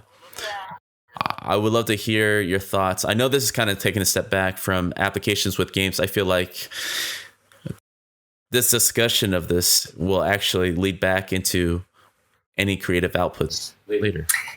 So there's a lot of stuff going on with the coronavirus crisis. It's not. Yes, there's the fact that a lot of people all of a sudden could not interact with other people physically. So that's also put an emphasis on how technology can bring us together, including video games. And thank God we had that during the coronavirus crisis, like a way to see each other, not just have them on the phone, but see each other and be able to still have that relatedness going, because we need it as humans.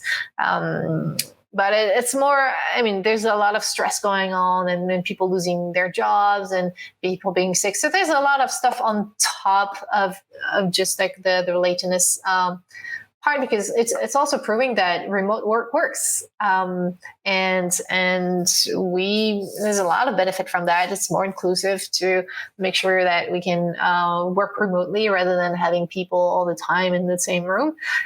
So there was some benefit, you know, at least it was emphasizing that there are many things that we're doing in our society is not inclusive and it's not useful and it's not good for the environment. So it's helping us seeing these things, and hopefully we're not going to revert completely back to normal once the crisis is over. And we can keep doing that and keep being inclusive and make sure that people can collaborate remotely, because that works. But yeah, the stress and the distraction is not just that, is the politics and all the stuff that's going on, and you know, and people dying around us and people being sick. There's a lot of layers there that are contributing to the fact that we're distracted and it's hard to stay concentrated right now. Mm-hmm. Yeah, it's definitely a lot of issues happening at once, even with friends who's been remote working or excited about remote working, finding a sudden change of their whole lifestyle on top of being full-time teachers. It's a lot to ask. Even for me, I've been fortunate enough to be remote working or working from home for about a year before COVID happened. So I'm used to a certain lifestyle. Even with me being stuck at home longer or not being able to go outside for recreational needs, it's 300% way intense than what I was used to. So I can't imagine about people who were in office all the time and then suddenly being in this. Yeah, we were not just working from home. Like we were sheltering in place and you know, we were dealing with a crisis. There's a big difference. It was not just working from home. And yes, we could not take a break and go outside and go have a beer with someone, or just like, you know, in many places like parks were closed. So it's hard to regenerate. Like we need to be able to unplug and go for a walk. It's actually pretty good for our brains to you know, stay sharp and stay in good mental health, and also be creative. It's really important to just go wandering outside and look at nature. And when you can't do that, and for all the people, like we're living in, like in a small apartment with a lot of close relatives with them, it's really hard for many people. So it's yeah. Episode 221 has been working with on Renee providing Gittens. a lot of resources to support the community.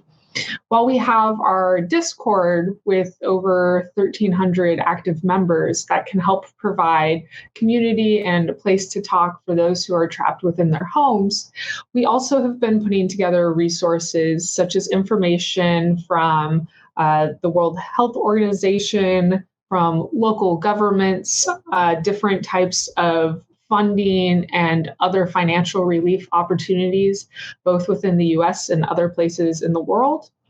And we've put together our own recommendations for how to work from home in a way that best supports your career and your mental health. That's awesome.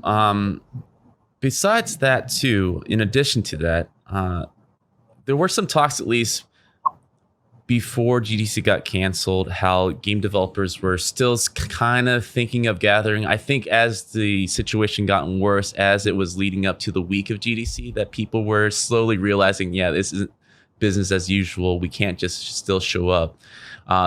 Do you know a little bit more detail about what did people even bother going at all as the week was coming close, or did they just all right, let's just cancel the whole thing and let's not even meet up because the whole city was quarantined by that time? There were various plans to gather within San Francisco despite GDC's cancellation. However, as the situation escalated, those started canceling themselves. I heard at least one person say that 5 developers gathered together at one hotel in San Francisco, but certainly there weren't any large gatherings, not that I was aware of, that occurred during the week of GDC. As you were mentioning, like Steam charts are shooting up. There's a lot of people that turn into video games and entertainment such as Netflix, usually in recession times where they're especially at home a lot. What kind of advantages are you seeing with indie developers looking at innovative ways to kind of get their games in front of people now that everyone's at home, but they're mostly relying on internet resources, the age-old marketing plan? Yeah, I mean, certainly marketing these days is very different than it used to be. A lot of it is very influencer based versus printed and digital ads. However, I've seen a lot of indie developers coming together not only to try to market their game more, but to try to provide relief for people who are quarantined. So I've actually seen a lot of developers doing the maximum discounts they can on their Steam games and on other platforms, just trying to make sure that all the people who need games to help bide their time have access to them. Additionally, I think we really see the value of a lot of indie games in a situation like this. For example, Kind Words, which came out this last year, was remarkably popular because it shows how to provide empathy and kindness to other people. And I think in these times, that's something we really need. Yeah, most certainly. You're talking about a couple events that you guys are helping out with GameDev.world, a lot of relief efforts, a lot of community coming together, which is the bright side of this side of the story where everything seems to be coming, a time of uncertainty, right? Yeah. Where do you foresee for the rest of the year? I mean, people who are kind of more up to date to the news and kind of seeing how other countries are kind of dealing with it, or at least at the tail end of things, it feels like the rest of the year is done. Like we're just gonna be hunkered down, and this is 2020 for everybody. Do you see the impact of it really extending beyond 2020? Because it doesn't feel like business is going to be as usual after everyone recovers.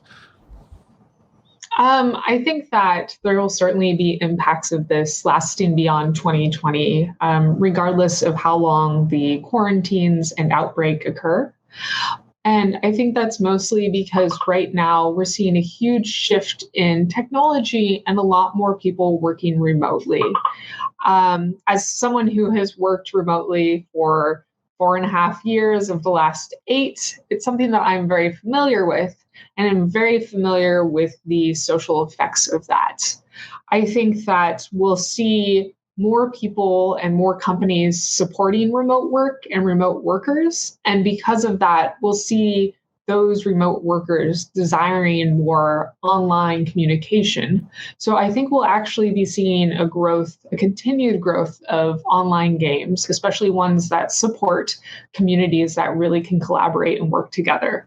It would not surprise me, in fact, if we saw MMOs becoming much more popular in the next few years.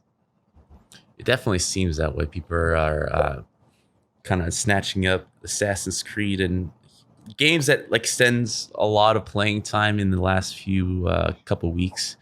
And what's interesting is that about a month ago, we were kind of discussing on the podcast about the California AB5, which is a bill that was passed recently in this state, how it was affecting contractors everywhere. and then shortly after, this virus kind of spread, and it's really forcing companies to kind of look outside of physical work environments, right?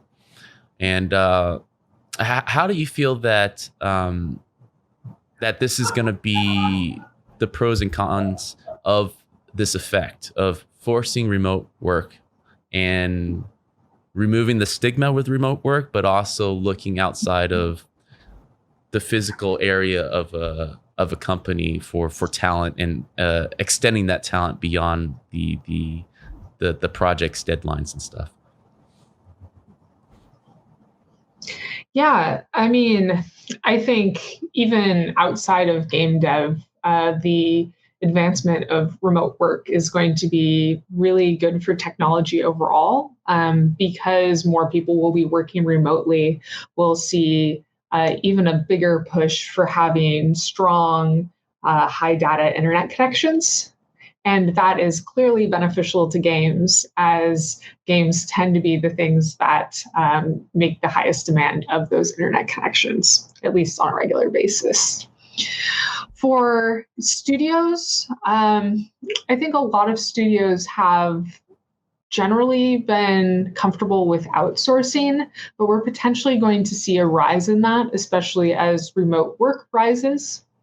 That can be both positive and negative. It certainly gives a lot of opportunities to people all over the world, but it does mean that local laws can be, I guess skirted is probably a word that could be used. So for example, with AB5, it would potentially encourage people to hire remote workers outside of California instead of within it.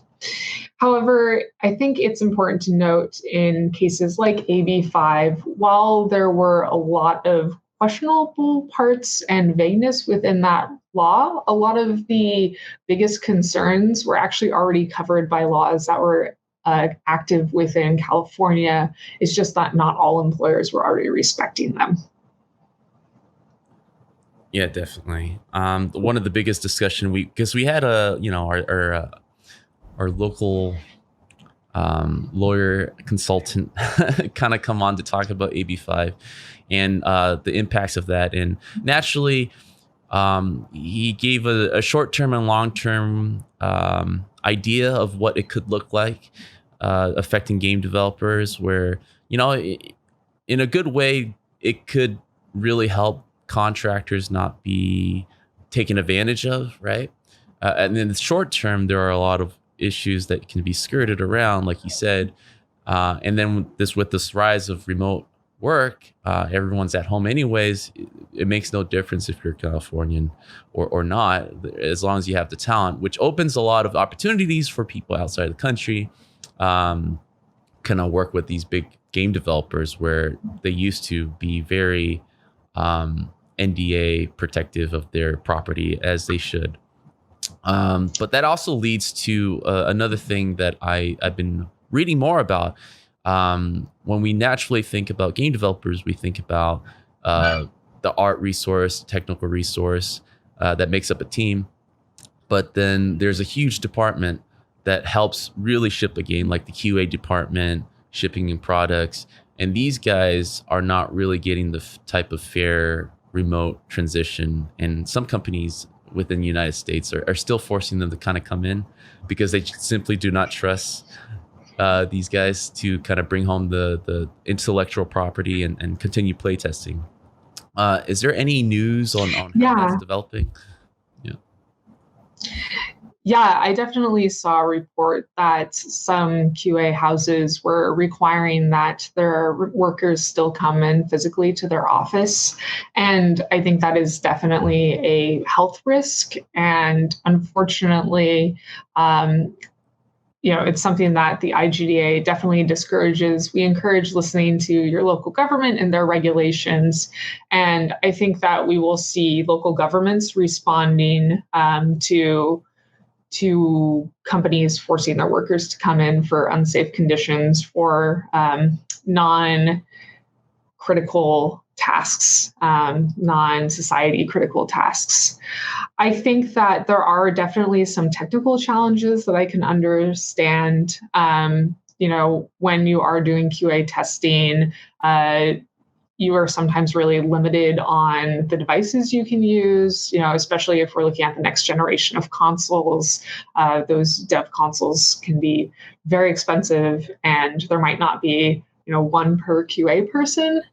But I think that it is the responsibility of those companies to work around and to find solutions, because there are many other QA firms who have found ways to support their staff while still supporting their customers and making sure that everyone stays safe. Episode 233 with Naughty Head Game In the Studio. industry 20 years ago, it was my dad said to me, what do you do? And he's got no idea. And I think the best way that I could describe it to him, I said, listen, I'm a virtual painter and decorator. And as soon as I said that, he went, oh, okay, I get you. I understand. Yeah. My mum, I had to go back and get my visa sorted out a couple of years ago. And because I was doing characters, I sat down and, obviously took my work home with me. And then she just literally just looked over my shoulder and just looked at what I was doing. And then I broke it down for her and showed her how everything works and so on in very, very layman terms. And then it clicked. The light, I could see the light bulb just click on, with it. And then she said, the hours that you dedicate to your craft is amazing. You've all got very good work ethics and commend us on that. But it's in many regards, it's only to our generations now that it's like my sister. She's got a young boy, and he's 12, 13 years old, so he loves Fortnite and stuff like that. And he's got our game recently, and he was playing it, and he's loving it. He said, I didn't pay him to say that, but he said he's loving it. And it's just one of these things. It is generational. And it's also people in India, or sorry, shall I say, families. It's I think the expectation is similar to England. The expectation is that you're following the footsteps of so and so. So you're going to be a lawyer, engineer, doctor, etc. But when you say something of the arts, that's when people are a little bit worrisome, I suppose, because they don't know too much about it. Yeah, the role of a starving artist, I think, is very true. And the game development scene, if anything, is very competitive, right? So I come from the game development as well. And I did see an evolution. I've only been in the industry for 12, 13 years. But even in those 12, 13 years at the beginning, it was very much like how you guys describe your job to people who were curious. I start very basic. He's like, I'm a 3D artist. And then if they ask more, it's like, oh, I work in the game industry. If they ask more, it's like, I make the world. It's like they ask more of the environment. So there was you got to piecemeal it to people. I made the first mistake of just explaining everything, and you just see their eyes kind of roll back in their head. Yeah, it just goes over. And again, the same thing is what Avichel was talking about. They just assume everyone's in animation because most people see the TV and things are on the TV. It's like you're on TV, you do TV stuff. It's like, no, I do games. So I think iPhones, the age of Fortnite has helped greatly the last few years for people to kind of respect game development as a thing, because now they see it everywhere and they now kind of know at least gamers make money, right? and then fall down to the game developers. So it was nice kind of see that evolution kind of going through. But what I'm also very interested in what you guys are doing is that you're ushering in a whole new voice into the game development scene. I think there's the Western and the Eastern, Far Eastern game development scene, and some European cropping up. But I think Asian games are still underrepresented, and a lot of it is just like what we're saying. It's just we're seeing colleges starting to offer game development as a course or as a degree now, and accessibility has gotten a lot easier with tools. An army of 10 developers have the same tools as an army of 300 plus developers.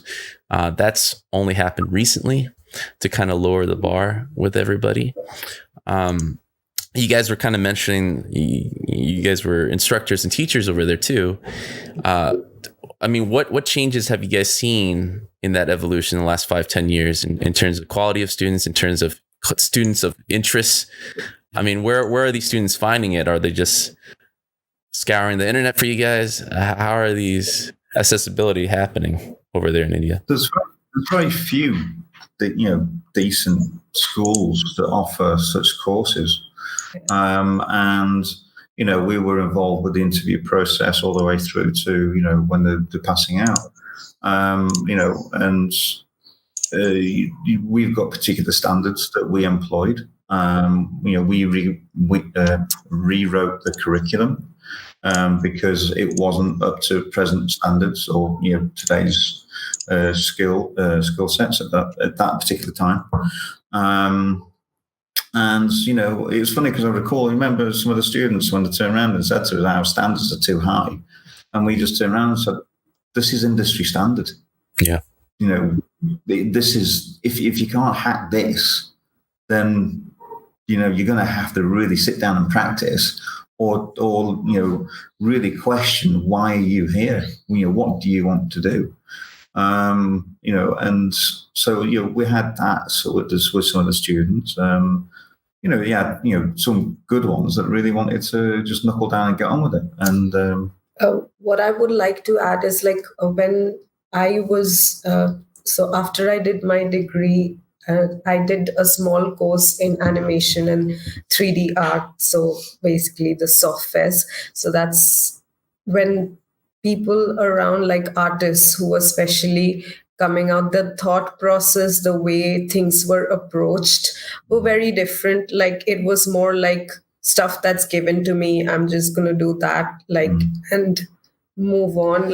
It's more of this is my reference image. This is how I'm going to approach it. And that's what my end result is going to be very yeah, exactly. Approach was this is my way and I'm not going to think otherwise or try something. I'm not going to deviate from that. But when we were teaching in that college, it was more of a broad thinking, how this will help in the game and thinking about the broader, bigger picture and not just how your job is related with design team and how it affects the game and all the other stuff, the technical stuff that needs to be thought about is also a lot of artists. Now you have branches, you have tech artists, you have artists that specialize in certain, then there are generalists. So these things were not prevalent before, but now people are artists, especially when we were teaching, the students were a lot more aware. Yeah, they were doing their research online. They were part of communities.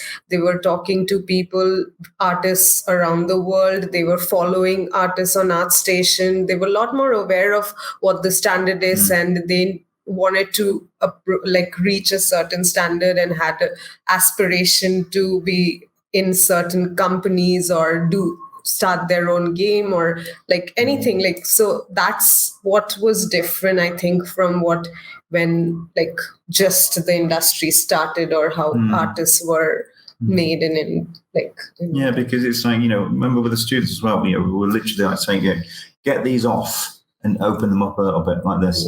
But a lot of them were like that from the start. From the very beginning. But, because right now, internet, it's got so much source. There are so many online courses. All artists even share their approach to how they do their projects. So there's so much material out there.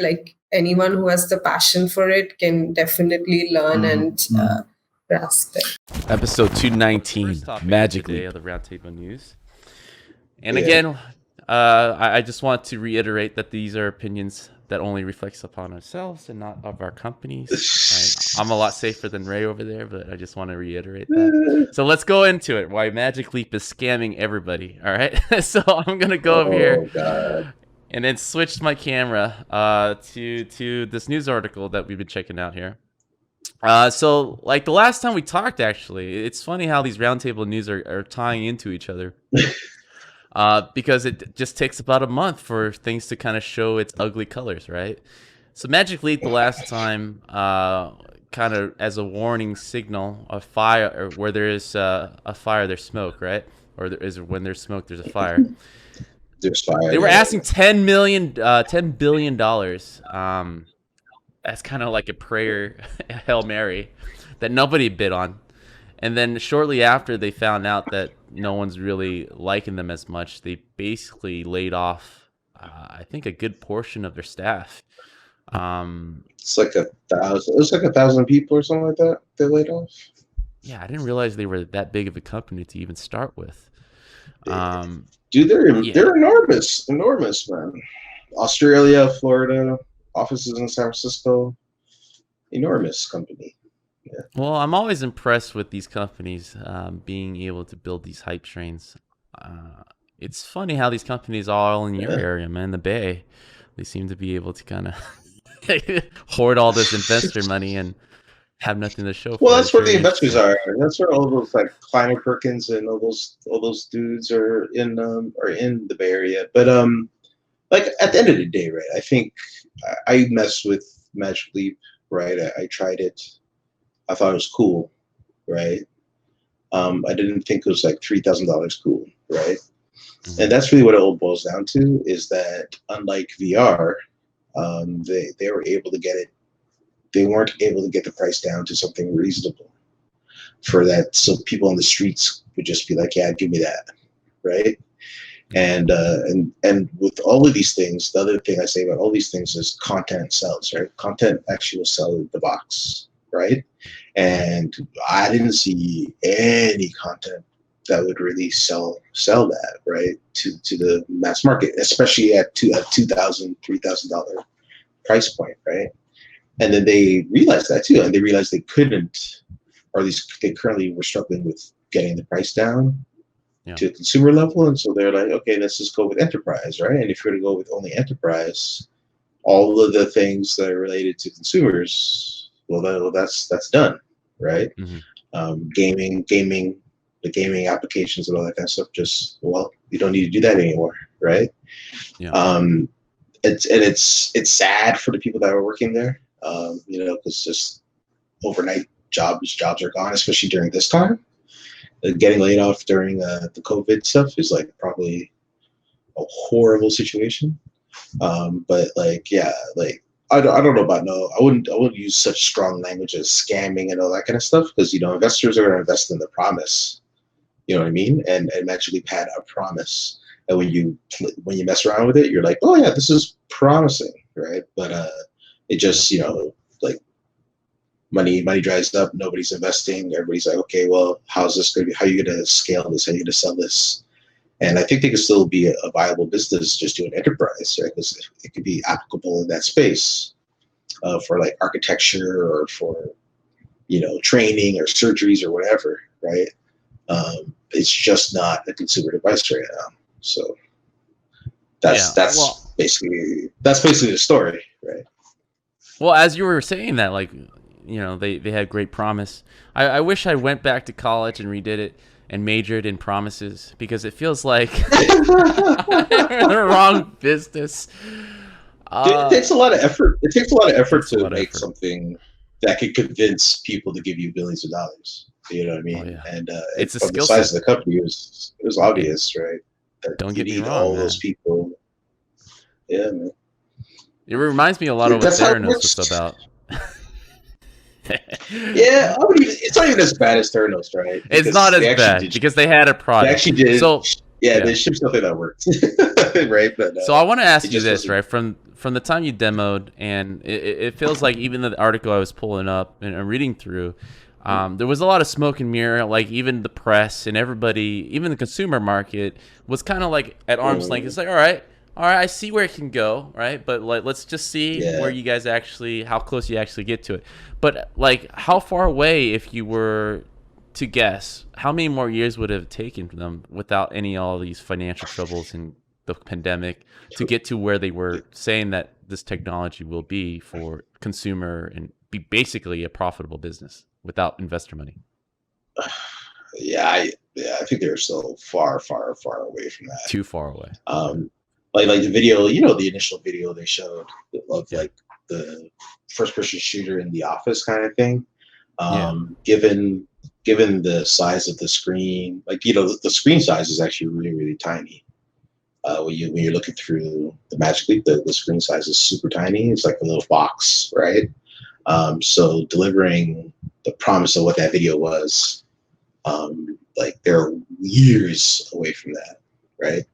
And then on top of it, I have no idea what it would take to make that tech cheap enough and small enough where it wouldn't be so bulky and cumbersome, right?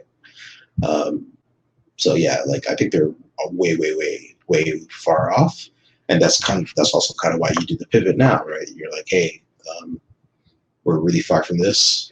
Money's going to run out, so let's kind of make a pivot and see if we could make a sustainable, profitable business just focusing on the people that will pay thousands of dollars for the hardware.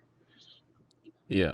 I mean, this pivot definitely is admirable for any company that can see the dangers and actually have a chance or give themselves a chance. But this type of pivot kind of reminds me of like the GameStop type of pivot where it's the last roll of the dice before they completely are out of money.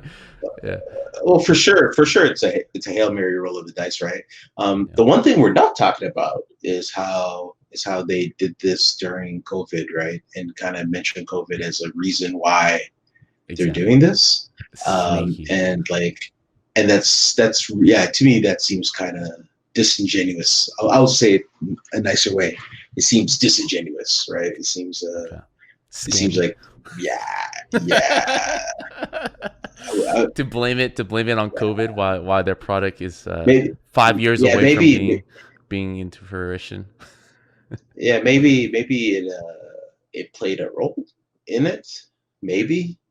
But like I think it was like when they announced it and they said, hey, we're shifting to enterprise, like I was not shocked by such an announcement, right? That just made sense. Yeah, even with the pivot to the enterprise space, and this is something that I feel a very similar headset that was promised by Microsoft a few years ago, HoloLens, did, but they saw kind of the path clearer and earlier, and they actually pivoted towards enterprise and have secured like a major American military contract since, and they're not as in the news as much for a consumer market, but they're definitely making money and profiting, and are probably leagues ahead Magic Leap. I don't know how much do you know about that headset as much. No, I've actually tried both, and I do think the Magic Leap was better in my limited interactions.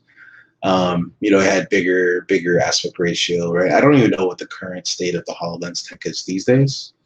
I haven't looked at any new hardware or anything like that, if there is anything new.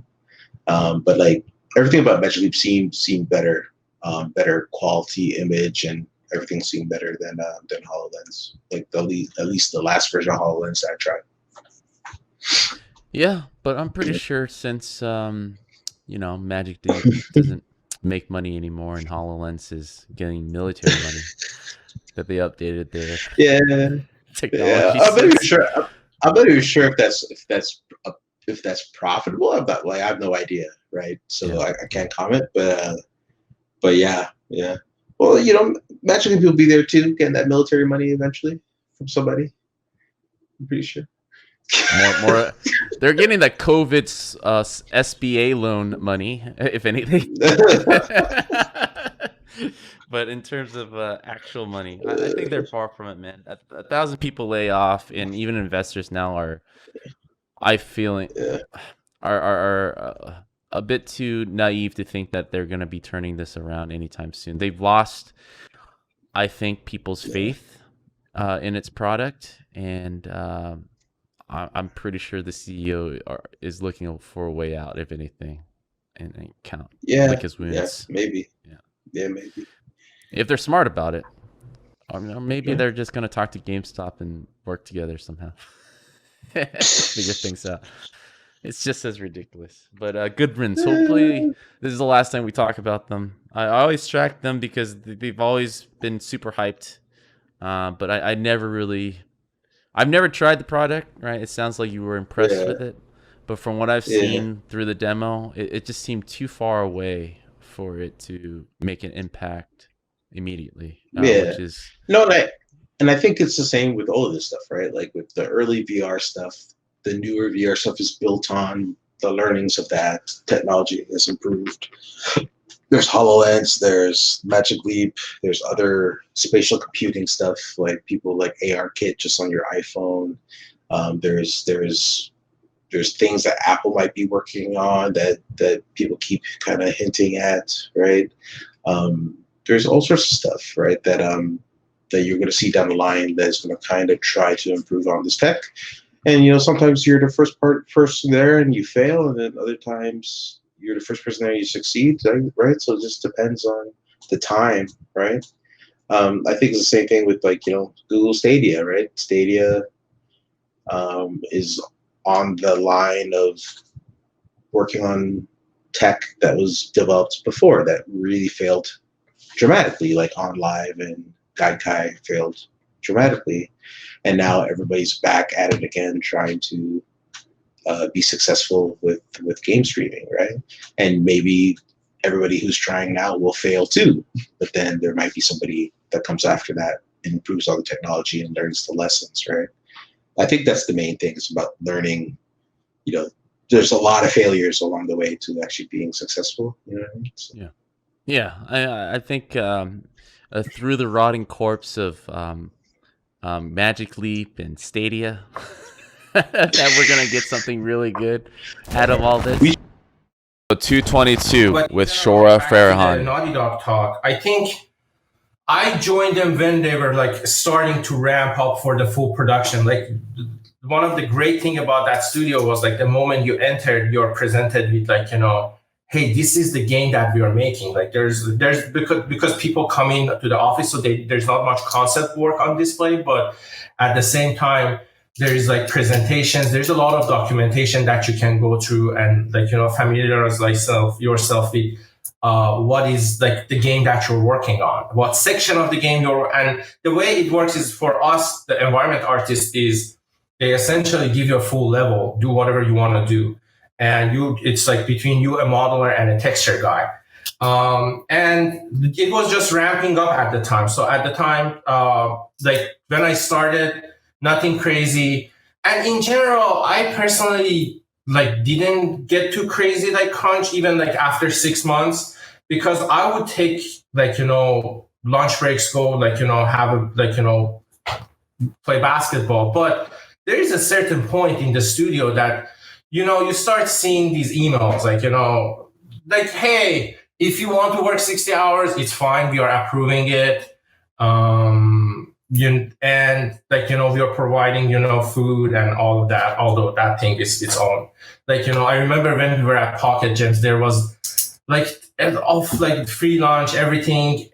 And they were so chill about it. Like, when you're going to some of these game studios, they think they're giving you, like, so much benefits with providing you food and stuff. Dude, these are tax deductibles.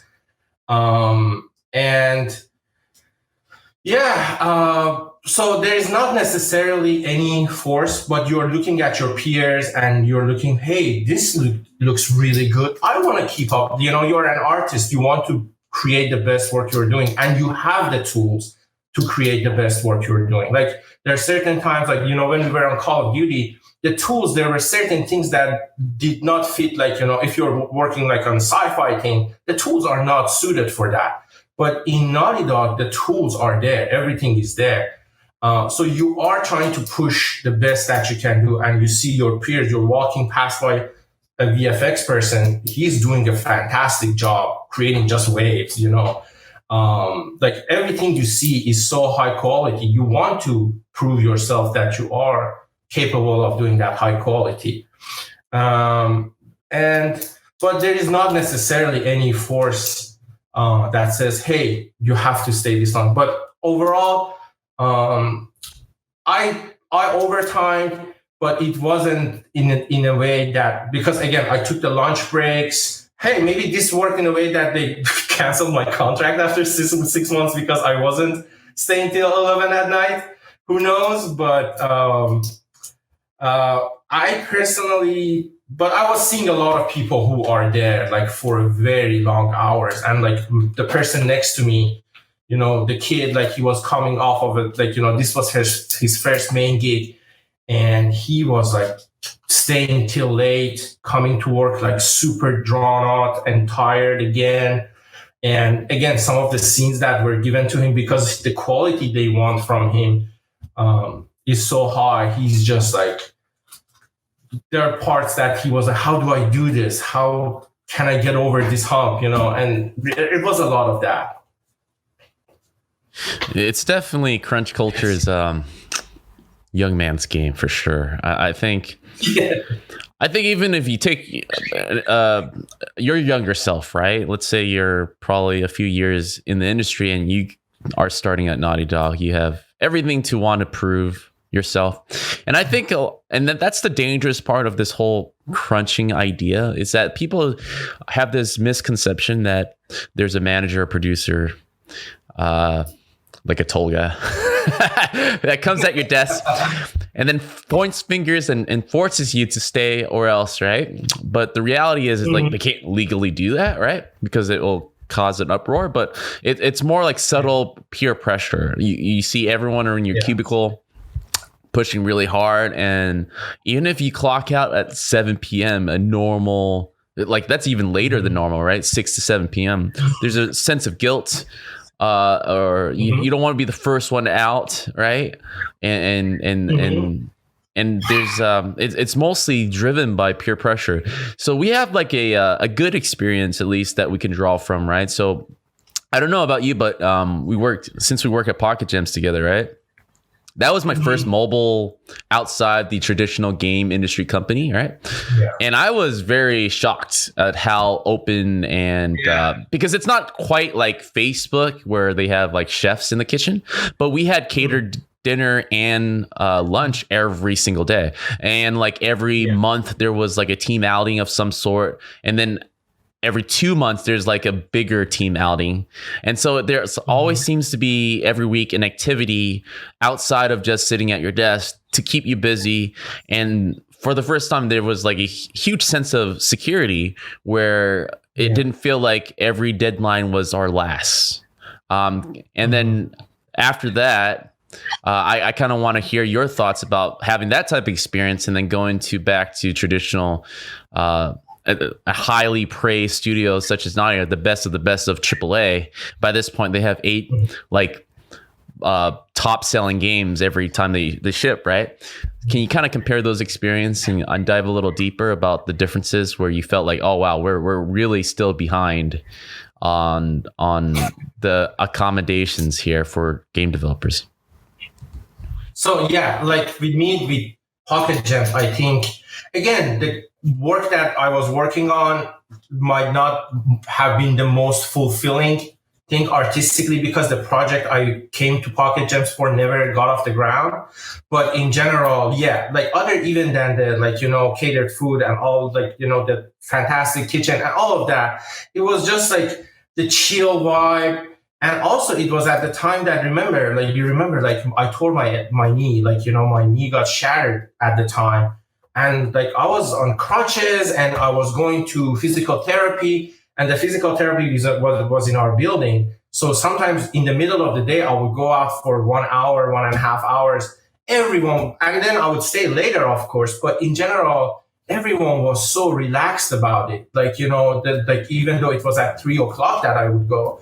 And then the art director that I worked on, like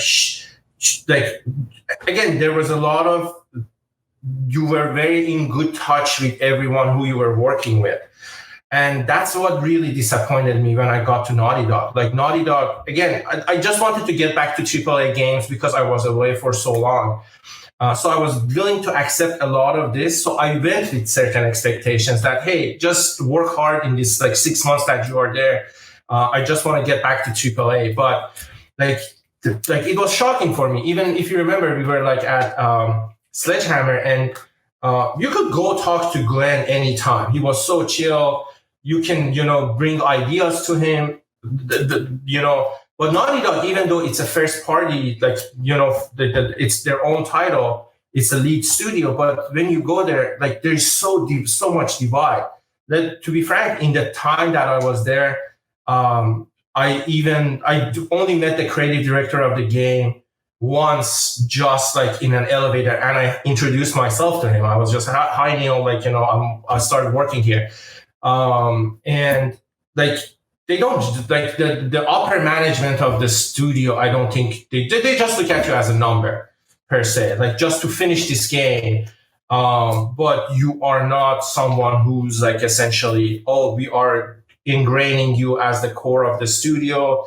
Like other people would have communication with you. It was very, I personally did not like the culture at all, but like it was also shocking coming from such a family vibe of like, Pocket Gems. And again, even like Sledgehammer, we were very united, like, during Advanced Warfare, even though we were like 150, 200, we knew everyone, we collaborated with everyone. The ideas were flowing, but I think, it was very difficult for me to adjust to some of that at Naughty Dog. Commenting a bit more on the culture shock, do they try to at least have some activities during your 6 months there? I mean, I totally agree that you got to be there at least 2 years before one of the leads actually look at you when they're giving you tasks. Yeah. Because they're it really is every year they have a whole truckload of contractors come in to help finish development. And a lot of those don't make the cut. And we can talk about that a bit more in a bit. But what kind of stuff do you feel like? I mean, they are a pretty big studio. The problems are pretty widely known. I mean, were there conversations about this while you were there with your colleagues about, hey, man, it seems like we just come in there and work and leave really late? I mean, is there any other picture that you feel like while you were there that you felt like, hey, they're making some kind of effort, a little picnic here and there? I used to laugh at that, but like, what kind of efforts have they been making just to paint them in a fair picture? I honestly think they did a little effort, because actually the location of the studio of Naughty Dog is in this like nice building that has a lot of like water park, like there's a park area essentially around it. It's a nice area. So if you want to go for a walk lunch times, it's pretty nice. And they do a little events here and there. I'm not like saying they don't. And actually like every Friday, like, they have a bagel day or something like that. They typically do these sort of events, but like when I'm saying like there's no unity, like let's say somebody is cooking something it's just for their own group. There's no like, oh, hey, the rest of the team, we have like, I made this like great, like, cookie basket and come and share in the kitchen with us. Like, it wasn't, there is a divide. There is no like company-wide email like that. It's just like, if you go to kitchen and you see something, you pick it up, but there is no like, hey, who should I thank for this? Like, there's none of that.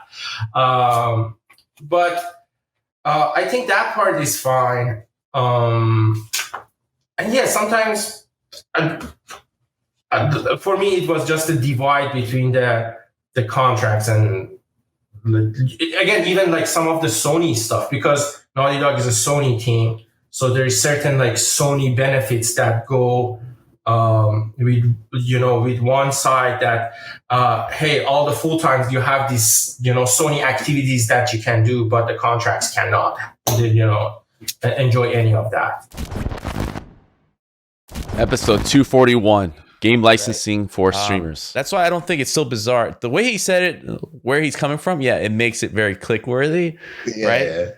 But the way that's polarizing the community a bit, it was like there's something there to explore where like we're not just talking about streamers and game developers, right? We're talking about Twitch, we're talking about YouTube, we're talking about Facebook, right? These mega multi-billion companies who completely skips the developers and go straight to the streamers, like athletes as they are. I'm not downplaying that, but again, devs are out of that circle of conversation. It's like what they're building a whole thing based on our content here to get rich off of.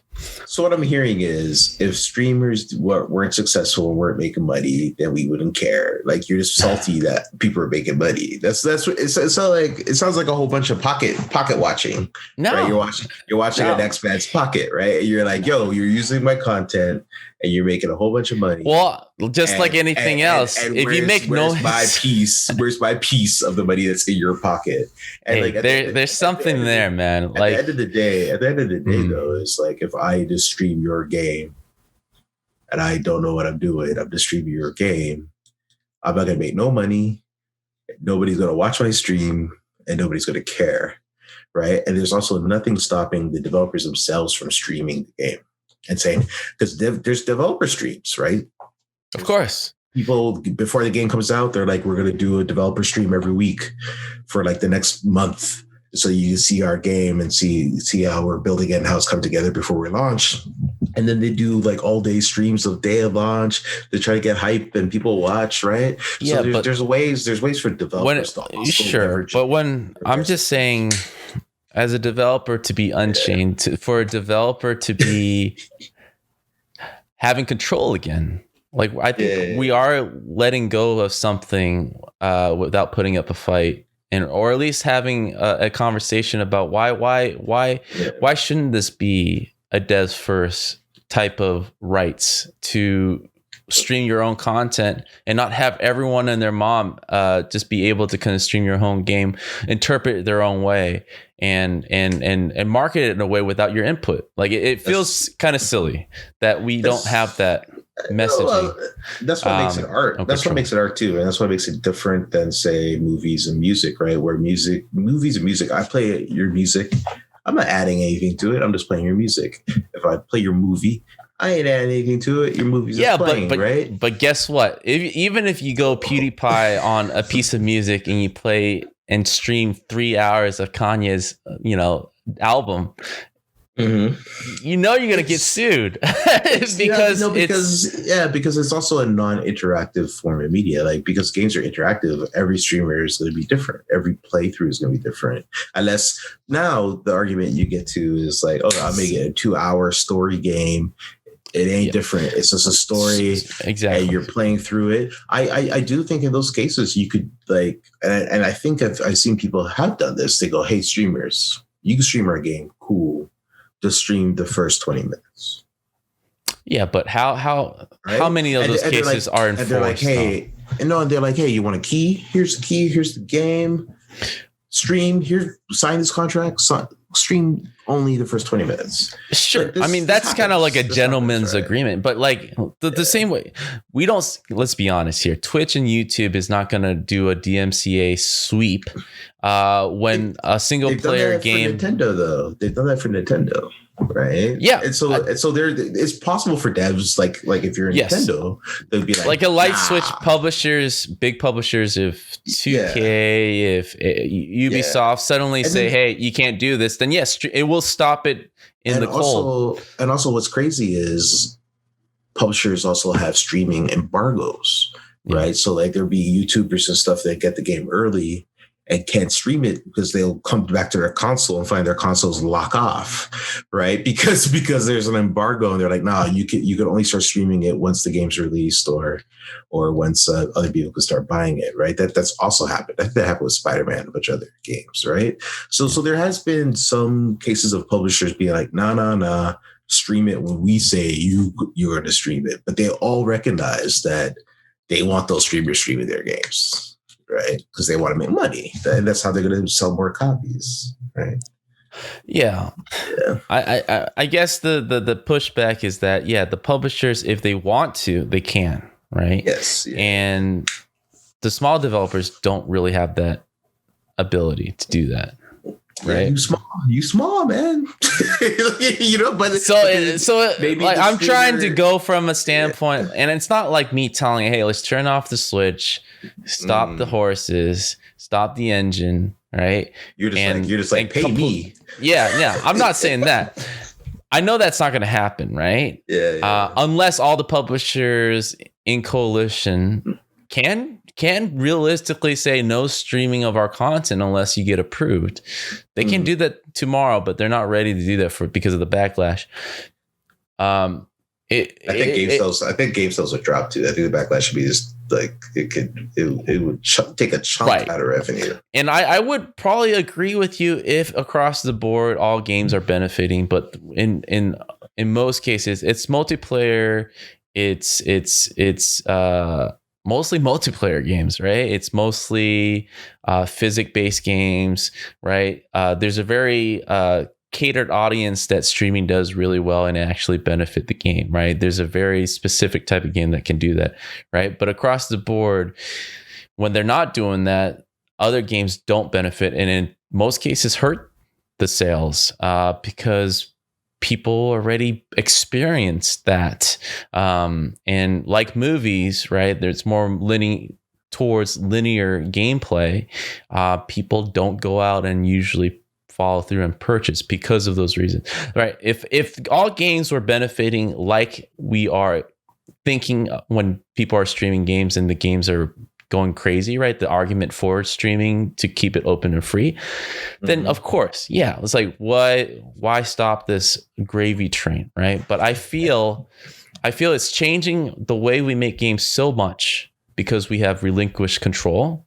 Game developers and the financing of games have to bend to the will of this culture, the subculture, right?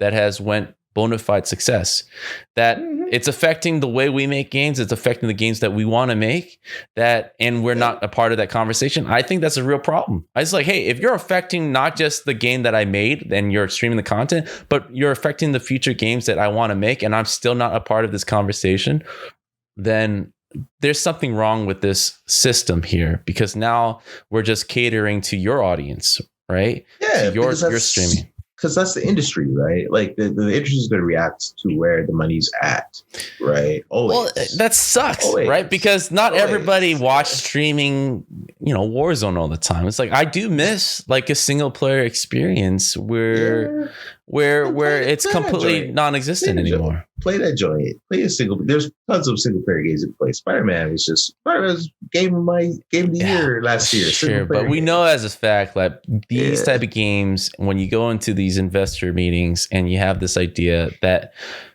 10 years ago would have been financed on the spot because of the, clear resume of successes out there, they're not getting funded anymore because of these streamers kind of changing our culture where they know it's a risk. It's like, hey, you put this out, but like, what's the point was when one streamer just stream it for 2 hours straight? You're not going to sell anything. That was the same argument people had for like, oh, you're making a game without multiplayer. Yeah. Those exist, right? Like every game had to have multiplayer for a while because that's the only way you're going to get funding, because every game's multiplayer now. Yeah. And then last year there was like 6 single player non-multiplayer games that are major successes, right? Like, so, and I think we're always worried about these things, but I don't think it's actually a problem per se. Mm-hmm. And like you're saying something else about like we don't have control. We never have control over the games we're going to make, right? And there's also the diversity aspect of this. Yeah. A lot of people talk about the game industry and how do you get your foot in the door in the game industry, right? So there's the development side, but then other people are like, hey, you could be a commentator, you could be a streamer, you could be esports player, right? And make good money doing these things, right? So it's just another part of the industry that has opened the door to a lot more people. Sure, but with even esports, right? There's grown the impact of gaming, right? Esports the commentators that go around esports, the amount of money. I'm not dismissing. Yeah, I don't want to completely put people out of jobs that are because streamers are part of game development right now, is especially, and but I would have to argue that esports and these competition events are doing it correctly. They're involving developers. Like you can't just throw one in your garage. Well, you can, but the big ones were the ones that were started by the actual publishers, right? Exactly. And there's nothing stopping you as a publisher from doing that.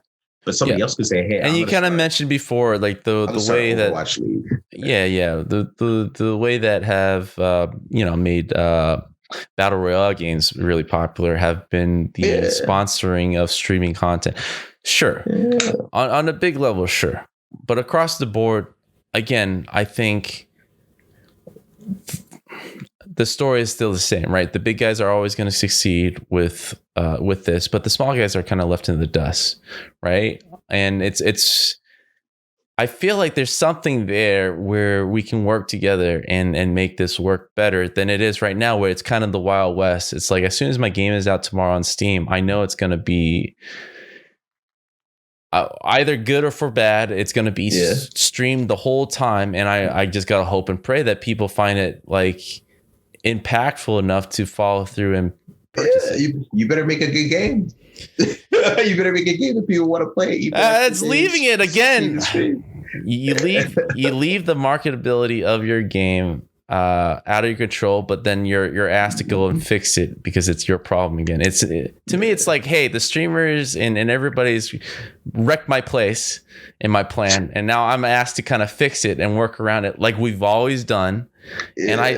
And I'm not saying anything. And this guy, even though I don't like the way he said it, he's not saying anything that other industries haven't been doing. It's like very normal. I'm just saying, let's just go back to Homeboy real quick. Like, I'm just saying, if you work at Google Stadia of all places. Yeah, you don't say that. You don't do that. Even I don't.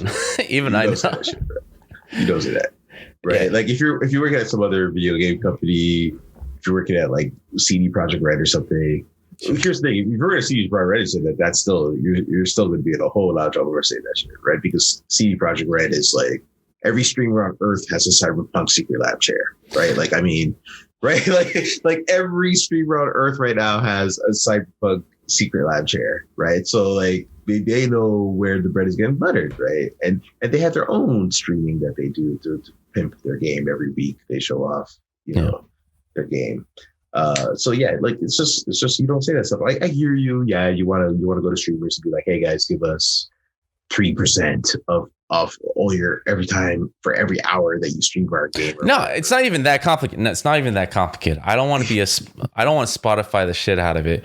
All right. Yeah. It's more like, hey, it's like conversations. Like, hey, I want you to stream, or it's as simple as like, you got to gain my permission to stream my game. I mean, that's all I'm asking. Yeah. Like it sounds like a very respectable way to do business. How about I paid $60 for your game, right? And in some cases, these streamers are getting sent the game for free because the publishers are like, yo, stream that.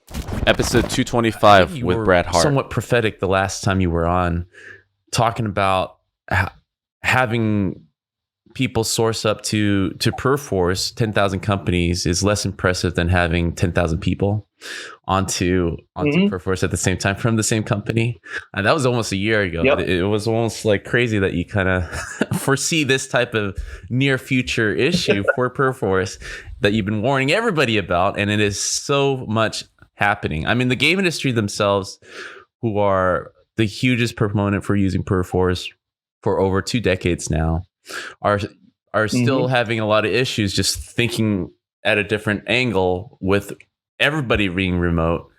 I can't imagine other industries at this point who are 10 steps behind, learning where they, I mean, how's that handling all that type of questions coming in at this time? Yeah, I mean, it's interesting. Like you said, it's kind of been, scale across the globe, and thinking about remote teams and all that has kind of always been in our wheelhouse. So we design for it. Part of the vision that I've had with the product is that that's only going to increase, and it's going to get more difficult as 4K, 8K, all that comes to fruition. It's not getting easier to work in these environments, right, with the size of the data. So we're always trying to stay ahead of that curve and build that culture in our company to support those kinds of environments. And we have stuff in our roadmap that's going to just take this all to a new level from a scalability perspective for people working remotely, working locally. It really doesn't matter to us. I want it to be ubiquitous. Wherever somebody's seat is on the globe, they should experience the same performance and the same ability to do work, regardless of where they're located. So that's really driving the strategy on, a lot of our products. So we're well suited for it, fortunately. So aside from that, though, like, as this was happening around the globe and finally hitting North America, I think about a month delay, you guys are already set up for this type of situation. Were you, even with the preparedness, were you ready for the whole world to kind of plug in and kind of use the number one file management system out there? I mean, I can't think of any other type of product out there that is allowing teams to kind of coordinate, cooperate, and work with each other at this scale. Literally every company in the world right now is needing this type of file management system to talk to each other, essentially, aside from video chatting all the time. Yeah, no, I mean it's been from an infrastructure perspective on our part, we were ready because we saw sort of it's kind of the mold that people were working in anyway. So where you can use like the Perforce products anywhere, but where we really shine, right, where we really stand out is when there's some dimension of scale, right? Whether it's lots of files, huge files, lots of products, lots of product variants, or lots of people working on it, or certainly teams distributed across the globe. So it's just been part of our messaging, right? And part of our enablement is to allow this sort of global spread of data and collaboration regardless. So a team in the UK can just as easily contribute to the same set of code or assets that a team in California or Boston is, right? And there's literally no difference. There's no restrictions that are slowing them down. And so it just really fit in line with how we work anyways. And, we've been seeing the trends as well, where people are moving their infrastructure using our platform, where traditionally, certainly across the board 10 years ago and earlier, it was all local, right? So massive files, large servers, all the people are working locally. And if per chance somebody was to do something remote, it would have to be through some sort of VPN kind of situation, or remote access, et cetera. Whereas we've seen some of our biggest customers are now looking to move, and have already started moving a lot of their infrastructure of Perforce into the cloud. They've already started that, and they're looking at and being very attentive to the different regions where they set up servers. And with our products, they're setting up the different replication technologies we have, again, so that somebody on this side of the globe, we don't want to have a positive experience, and somebody on the other side of the globe to have a negative experience. So with our products and our replication capabilities, which we've been working with customers for years with, they replicate that data all across the globe. So it really doesn't matter where you are.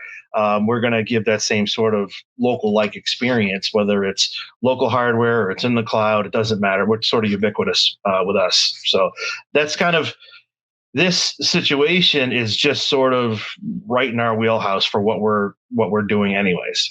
So we've been fortunate, and it's shown too. Certainly with the gaming market, with people at home, and some people aren't working, unfortunately, or even people that are working but can't go out to dinner or go bowling or go to the movies.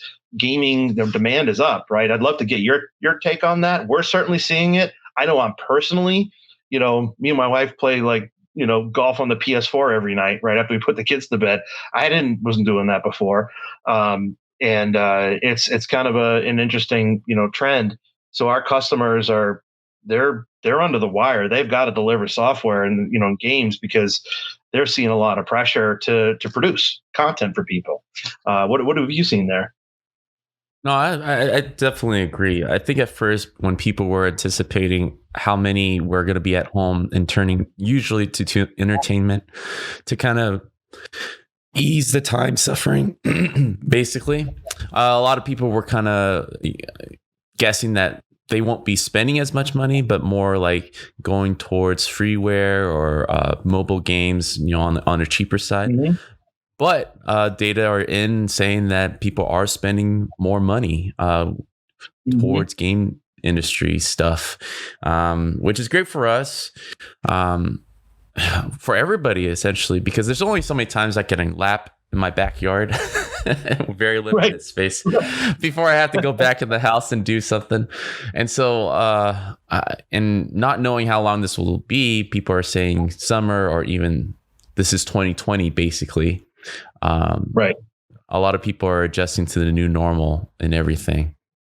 Something that you touched on a bit that has been somewhat controversial, and I just want to know your opinion on it, since it kind of correlates, to your company, but also to the industry overall, has been data cap, right? That is a very new concept in the last year and a half, and more than ever, thankfully, recently, a lot of the internet companies have relaxed their measures on data cap, letting people actually spend more time. How do you see that conversation returning after this kind of subset? Because that's a pretty insane thing to think that we should limit any of that. Charging people more. Yeah, I mean, I think my from a personal consumer perspective, I mean, I'm completely against that, right? And the data throttling and all that. And I think it would be to your point, it would be a horrible look in today's climate, for them to be enforcing that and trying to garner more dollars out of the consumers. I think it's interesting to see how that will play out moving forward once we're kind of out of the fray here, even if it's late this year or next year, or whatever, when things are back to whatever normal we're going to have. It's going to be interesting. I think, I heard something like, people were kind of talking at the beginning of all this, like, you can learn a lot about your company or the people that you do business with, the people, the restaurants, the stores, your own employment. You're going to learn a lot about companies and people based on how they treat people during the situation, right? So I think the companies that are being, empathetic towards the situation where people are home, a lot of people aren't working, and then how they deal with it now and how they, how quickly do they kind of go back to business as normal and try to squeeze, right? I mean, everybody's in business to make money, but it's going to be, I think there's going to be a chance for some companies to sort of separate themselves based on their approach, right? You're seeing it with the airline industries, right? Like, so, I fly Delta a lot, and they kind of came out and basically just said, your status, whatever you had, is good till 2021, right? Like, don't worry about it. Marriott did the same thing. So it's like some of these companies they're thinking about what the daily person's thinking about, and what life's going to be like when they go back to normal. And it's just one example, right? So, I know my cell phone carrier, they're increasing the amount of free hotspot usage you can use right now. I think those are good things to do. I mean, a little bit of good grace and goodwill, I think, goes a long way.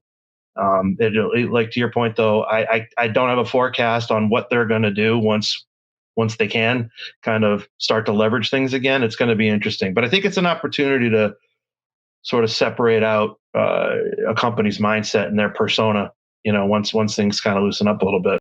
Episode 244 with Adnan Chaumette. Reason alone, you got to be a little tech savvy to be really good at your job and be valuable at these companies, because you need that, because making games is all about cheating and performance, and you can't just go in there and ZBrush everything and just just walk away from the thing and hope that it works, right? So This actually kind of ties back to your beginnings of Polygon Flow, right? You mentioned you spent a good amount of years at Quixel at the ground floor. What kind of lessons did you see going through that before the acquisition, of course, at Epic? Just seeing like a startup like growing and gaining traction and like coming into form of what the original vision is. Like, can you kind of share a little bit of that aspect from your perspective that you're carrying forward for your company? Yeah. So at Quixel, I was very fortunate because, and this is probably one of the things that I miss about offices, is that sometimes you get to sit near someone that you would never be working closely with otherwise. And at Quixel, the office in Sweden, Uppsala, I was sitting with Daniel and Jason. Jason was the CFO and then business development, chief of business development, and then head of sales. And Daniel was CFO and investor as well.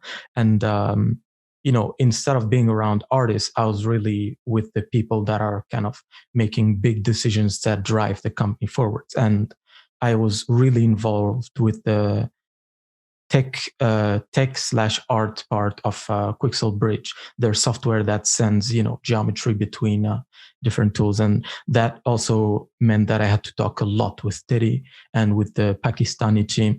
Like it was just a really fortunate setting, and it was incredibly insightful because you get to hear the best and the worst of everything. Like when everybody's celebrating, you hear it firsthand. When everybody's not celebrating, you also hear it firsthand. But most importantly, I think what's really special about Quixel is just that the company has an incredibly good culture when it comes to just hiring good people.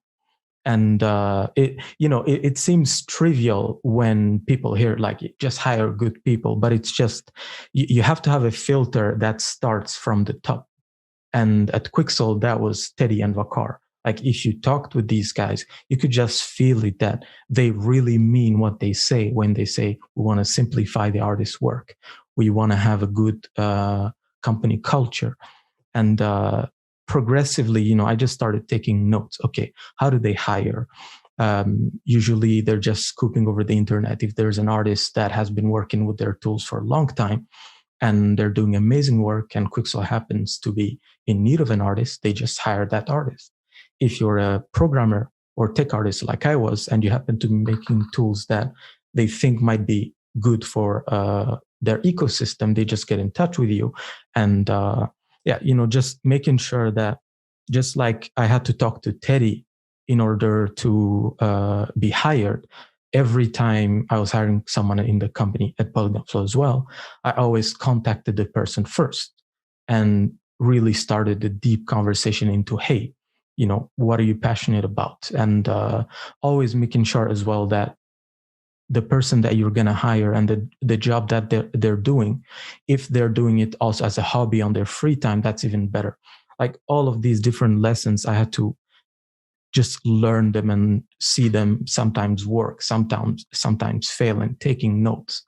And this is just from the hiring aspect. And the other aspects, Jason is in the chat, and I think he would have some crazy anecdotes and stories about basically the growth of a company like Quixel. But the gist of it to me is just that it's a constant struggle. And the fact that everybody in the company was passionate about what they're doing made it a struggle that was enjoyable. It's fantastic people again, all over the place over there. Yeah, it's a lesson I think I've learned later in my career when I was working with smaller teams and seeing the advantages of that. I've always started my career a little like big AAA companies, but it was the smaller teams where I learned that for longevity of a career, for interests and internal growth, being around like-minded people, passionate people where everyone's opinions matter you can really move mountains at a quicker pace than other bigger companies. And I definitely saw that with Teddy, with Quixel, and with you guys. And I definitely see the gem of what you're building over at Polygon Flow. It's like it has all the remnants of making a big change. And speaking of big change, so let's go into Polygon Flow and what it is and where the thinking process and why did you feel it was a solution needed for a problem.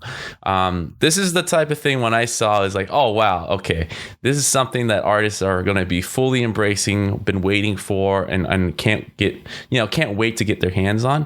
And this is also something that tech artists are either going to like or really get scared of, like job security is like, this guy is revealing all our secrets, right? So I would love to kind of hear, your beginning process of, the problem that you're seeing and what you're using Polygon Flow to kind of create solutions for. Yeah, so the story of Polygon Flow began in 2016. Back then, I used to make small Maya plugins. I was really starting to learn how to do tech art, and I didn't want to quit art just yet. I just wanted to solve some problems, get some cash to be able to survive, literally, and then continue on with my art career. But progressively, I started noticing that, okay, I had to make this really generic tool where you basically have a curve and you want to generate geometry around it, like to create a pipe. And the code to make that whole thing where it's like a good system ended up being over 1,000 lines of code because you had a lot of different features. And I was like, okay, there is no way that if I want to keep making tools, I'm going to be writing thousands of lines of code. Because at heart, I like solving problems. I don't like coding. Mm-hmm. Whenever I say this, even to my colleagues, they go like, come on, Adnan. But it's just, I feel like what makes tools like Unreal Engine's Material Editor and Substance Designer and so on so good is that they really speak to your soul as an artist. Like they have a really high barrier of entry, but it starts easy if you follow the right tutorial. And most of the time, there's tutorials everywhere. And at that point in late 2016, the idea then was, okay, I know how to create scripts, simple ones, but it is what it is. So I thought, what if I had like a layer stack where I could do something like, hey, give me the selected object, bevel the object, move it into the scene, export it, whatever. Like you just have layers similar to Photoshop, and each layer would have an operation, and you basically run a bunch of different tools like that. And you'd have a button called bake to tool. So it would bake the layer stack into a complete script, just like what I would write manually. And the idea was charming, but I had no skills to build a tool like that. Again, I didn't like coding much to begin with. So back then I put the idea on hold, and 1 year later I joined Quixel. Now, while at Quixel, I started noticing that problem more and more, that, okay, we have some fantastic artists, and they're telling me all these amazing ideas. Hey, would be great if I had a tool that would do this and that. Like, these are ideas that would genuinely change the way artists work, and they don't even exist yet. But there was no one to do them. I was too busy doing something else or whatever. And I'll never forget, it was an evening in early 2018. And I was talking to Teddy about this idea. Hey, what if there was this node-based tool that allowed you to create your tools? Would you use it? And Teddy also had kind of a similar background in that he started as an artist wanting to solve, just sci-fi panels creation, because if you can create them with like normal maps, you don't have to model in Maya and so on. And he said, oh, absolutely. Back when I started writing Endu, which was Quixel's first tool, it was just so much code. And I really wish I had a system like that. And from that point, I was like, okay, now I think I have a rough idea of where this needs to go. And so I started doing a lot of research, learning what options are there. There was like Houdini, which was the first software that I considered. I tried it out. Learning curve was really, really steep. And I mean, like crazy. Mm-hmm. And I had to give up immediately because there was no way that I could come to you and say, hey, this tool is made for you as an artist that doesn't know how to code or any programming language. Like, you have to know a little bit of that to use Houdini really well, unlike Substance Designer, for example. And then I started exploring other options, like some that are dead, like Softimage had this system called ICE that was like Houdini, but a bit simpler. And progressively, it was just really clear that there's no solution out there. And if I wanted to see the idea that I had in mind happen, I had to do it myself. And that's when, I just started writing a really simple prototype. Like, I had to learn, okay, how do you even make a node-based tool? How deep does your programming knowledge need to be to do that? And fast forward summer 2018, I was like 50% sure of how everything needed to be. And that's where I started talking with Daniel, because, we're in the same office about this. He was like, node-based, yeah, whatever. Yeah, cool. Keep going. But that basically meant that he was there and seeing the idea from its inception and progressively grow until it became like a proper, something with a proper structure. And after that, early 2019, I was like 100% sure, okay, I'm going to quit by summer 2019 and start my thing. But then, the whole kind of acquisition thing and the company Quixel was growing. And I felt like, okay, I'd rather make sure that I leave with everything kind of in good state and with a good relationship with Quixel, rather than just leaving to pursue my dream, because friendship is really important. And I valued Teddy and Jason and Daniel, everybody there. I just loved them too much to, quit suddenly. So what I ended up doing was just trying to develop it a bit in my free time, because at the time, Quixel, a lot of things had to happen in 2019 for us to get to a point where we're on the map, where people know what we do, where if you're using their software Quixel Bridge, which completely removes the need of importing textures and applying them and creating materials like that, we needed to ensure that there was no going back from that kind of workflows. And late 2019, in November, 12th of November, announcement that Quixel was acquired. And 4 days before that, I had announced to Teddy that I was leaving. I spent the whole evening before that just tearing up in front of the computer, thinking, okay, what am I going to say to this guy tomorrow? But then, the whole process was super smooth, and he just kept giving me advice on, okay, you're trying to solve these problems. I would have been the ideal customer of Polygon Flow a few years ago. Episode 226, no doubt. Unreal Engine 5 demo. Yeah. Right, like the tech is a feat. It's a lot of work that went into it, and it looks great.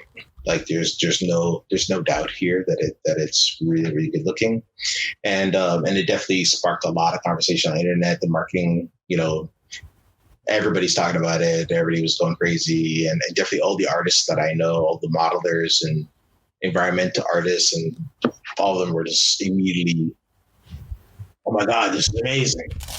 What will happen with my workflow? How will I work? Oh my God, I can't wait. Right. So everybody's like super excited about it. And it's great, and it's a really good tech demo to show off that tech. PS5, I think it really shows the power, or what we could theoretically expect, that we could pump out onto a PS5, and it really gets me excited about that. The amount of detail and it's really the detail that I think is missing in a lot of games, that it kind of shows off. So I think that's amazing. At the same time, though, this is not planned to be out until like the end of 2021, right? And there's still probably a lot of open questions and performance and like, how do you really make this content? what went into actually making that demo. How much work did it take? What the tools look like? What were the workflows? So there's a lot of unanswered questions around that part of it.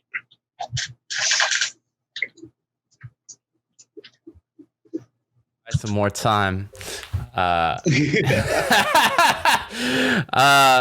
So yeah, I mean, the first question is, of course, I kind of know the answer, but I want to make it clear out there for people who haven't seen the demo, or if you're watching this, I'm going to get the video going. So, of course, how practical is that? Real? How much of it is real? How much of it is faked? I mean, I know we're near launch, and usually in that case, whenever a tech demo is near launch, it's pretty close, right? It's not like a fairy tale. But I want to hear kind of your opinion of, because there were new tech in there, the nanite, I believe, the lumen, the first time global illumination is really introduced in a practical way. Unreal, right? Yeah. I wouldn't. Like I wouldn't go that far, but yeah, definitely.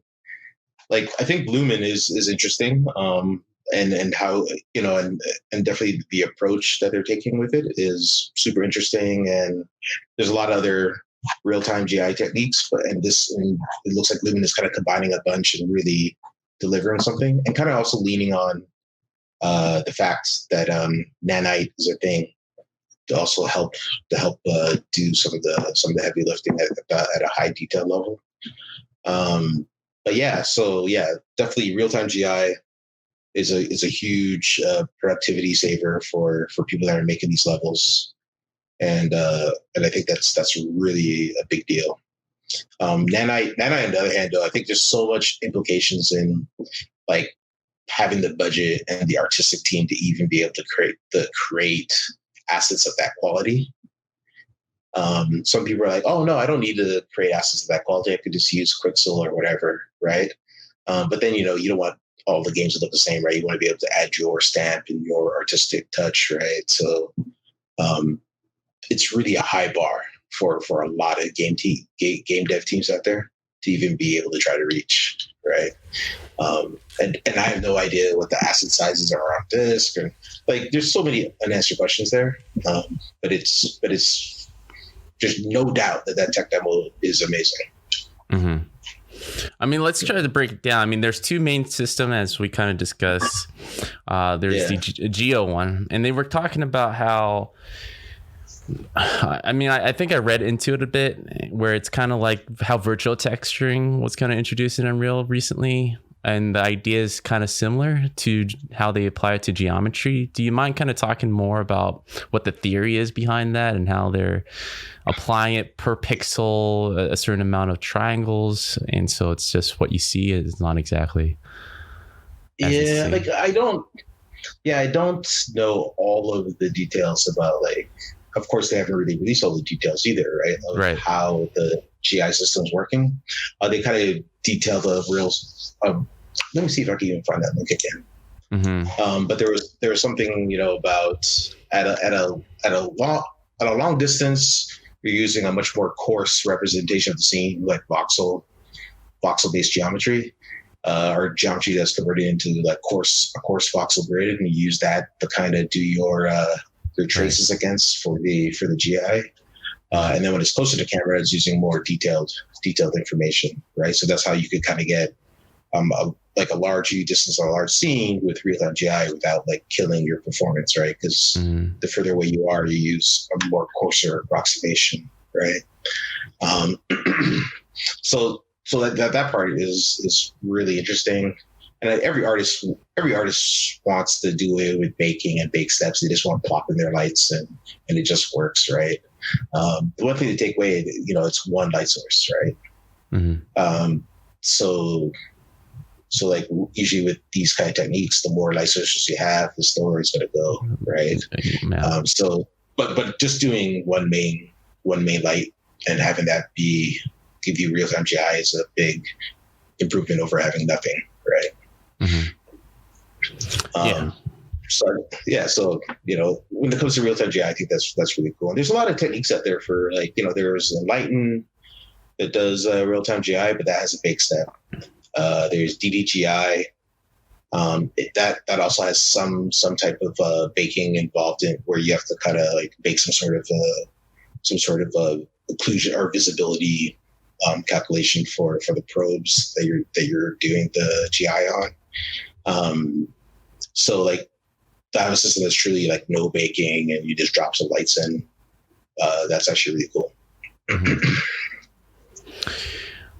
Yeah, I mean, I guess, and I don't know if it's even no baking, right? So because like I said, I don't know all of the details. Yeah, the prep work behind it. Yeah. The one thing that scares me is how people look at this demo and just, especially they haven't done game development, right? They see it as kind of like a skipping step for basically 20 to 30 years of game dev knowledge. It's like, oh, no LLD is done. I guess I shouldn't learn that, or how to optimize or any of that technique. It seems like I can just create something in ZBrush, drop it in, light it, call it done, which is foolish, right? Yeah, I think that promise is a little bit of overselling, right? I think it's still to be known how much of this geometry can you have in a game where you're like, hey, my target is 4K 60 frames a second.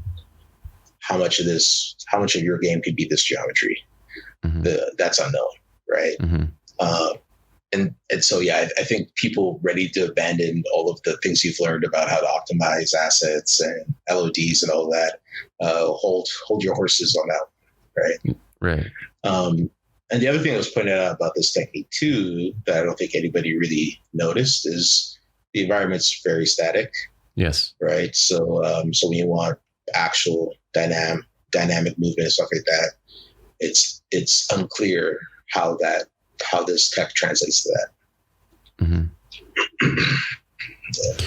Yeah. I think everyone. So character artists are still like, damn, I guess I don't have a silver bullet just yet. Right? Character artists are already thinking this way in current gen, dude. The way they build their props. This is exactly how they are. This is how sloppy they are. You're hating already. Damn, bro. The spoiledness of a character artist. At some point, I'm gonna write a book on it. It's just ridiculous, dude. I remember this one time where we were so constricted with our levels, where we were like, all right, this is the amount of textures, yada yada. And then basically the character artist would have 6 times that with a character. It was like, I'll just use one for a finger, another one for an eyeball, 2048 max. But that's just how they think. That's how they are. I mean, in a way, the characters are pretty close to camera, but it's just one of those things. I feel, I think environment artists, just by the nature of what we do, have a little bit more care with how we optimize and make things work, because the impression of the environment, especially something like what we're seeing right now, making it run, making it look good at the same time, that stands up to a well-made character is very important to make it feel like one item, right? But well, I mean, this demo achieved what it needed to achieve, which was impress the shit out of everybody, and it set a high bar. I mean, you got to have these type of things to kind of stretch out, the possibilities, and even if you don't hit that mark every time, you'll still end up pretty close to it, which is in the end a better product for everybody, right? So. Yeah, I'll say that like for like film and TV production, like this stuff is like really, really promising, right? Yes. For games, there's some promise there. It's still very unknown. Like in practice, like how will you actually use this? How did you do it? Yeah, and like how will our team, be able to get their vision across with this tech and not go crazy with huge ass assets and take forever to make them and all of that. Yeah, this part they're just showing off right here. I mean, this is that's incredible. Oh my god. Yeah, it's crazy. It's great. This one have a demo. Yeah, it's great. I would say like, so here's where I'll talk about some of my philosophical beliefs. We're coming into another generation, right? Yeah. Of console hardware, and we're showing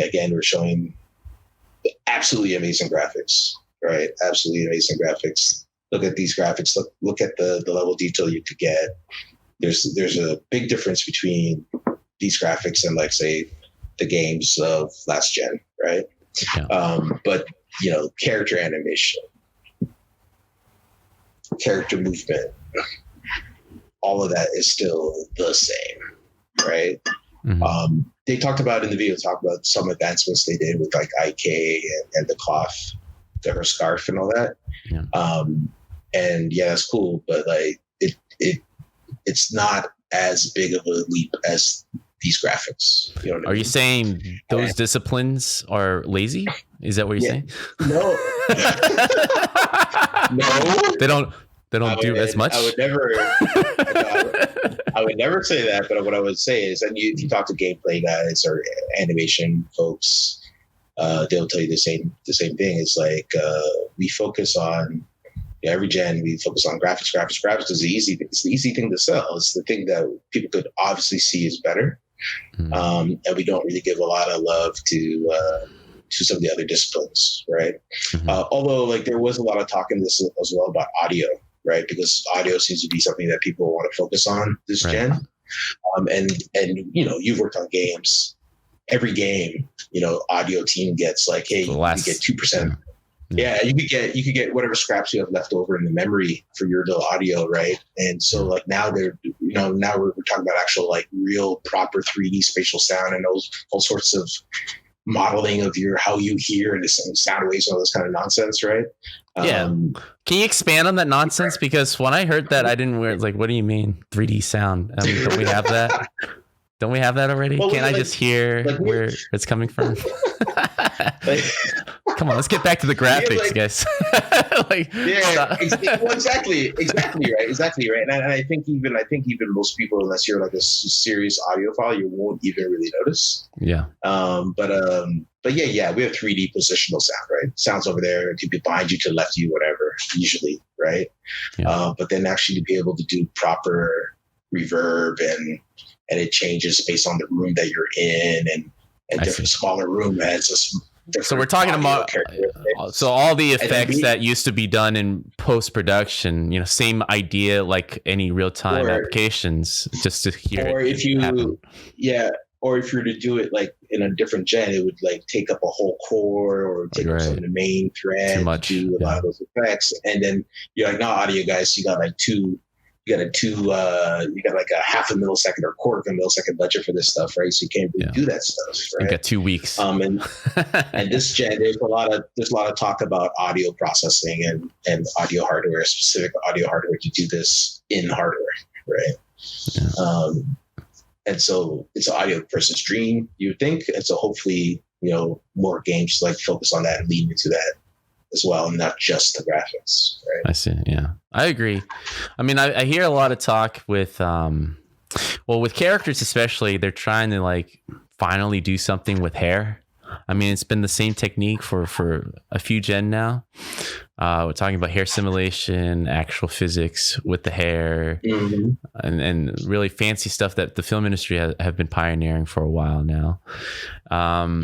Same with the cloth, same idea. Cloth simulation. Homegirl's hair is not doing anything special here, though, right? So, but also, this isn't really the focus of this demo either. Right? Yeah, the characters in this one, especially, I mean, I felt like it's probably an art direction choice where it felt more like stylized, right? So it wasn't very. I've seen better characters. This demo is definitely not about the character. Yeah, it's all about the environment for sure. I mean, it's the most important department of the game pipeline. We make everything work. Show your bias. Over there. We create worlds, bro. The Matrix wasn't about. I guess it was about the characters. We were talking about the Matrix, though. Yeah. Anyways, kids at home. video game making is a team sport. Do not listen to Brandon.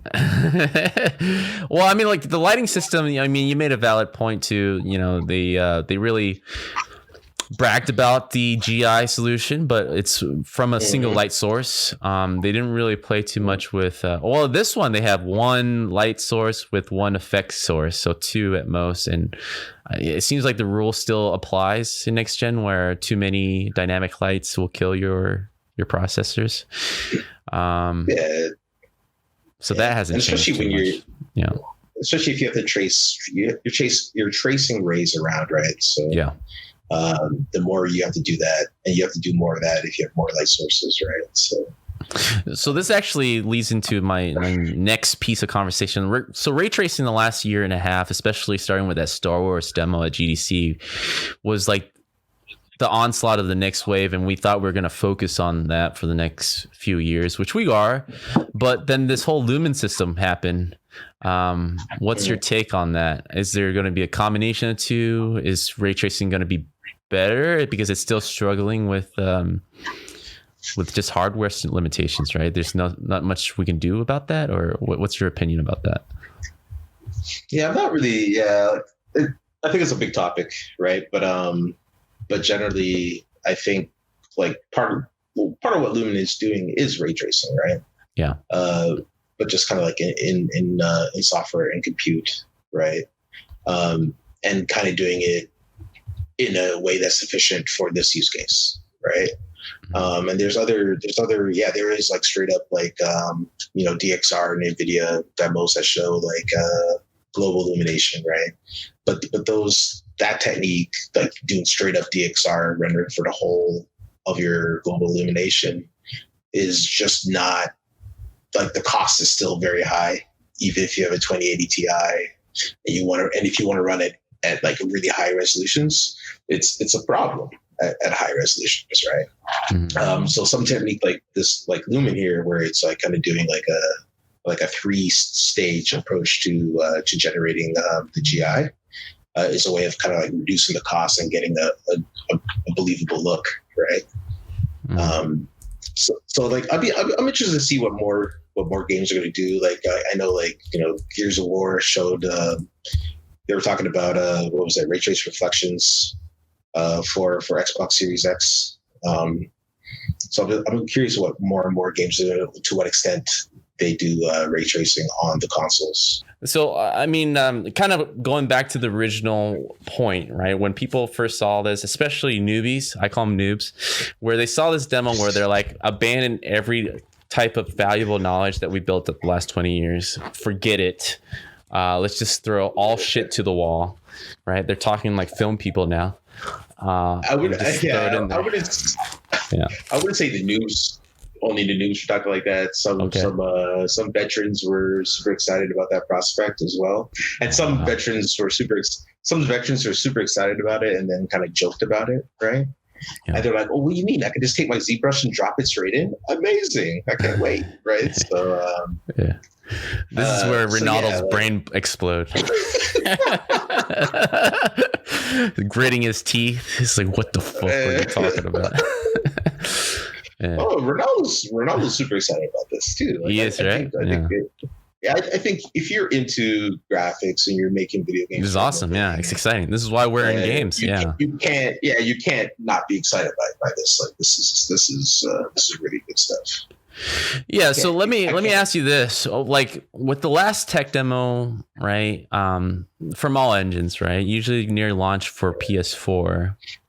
I feel like a lot of the games actually surpassed those tech demos. They were just kind of talking about Unreal, right? We're talking about Unreal right now. Like, I feel like a lot of the later generation, like Last of Us 2, all these other games that have been coming out, have been totally killing it.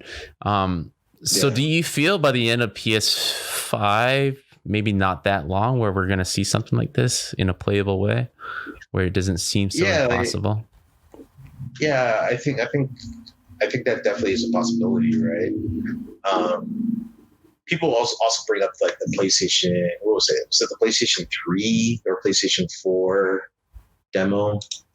The voxel cone tracing one, right? that never actually came out, right? That never came out in anything that was performant and actually usable. And that was also another cool demo from like way back, right? So like it's very possible too that you never see this in any game or any game reaching this quality either, right?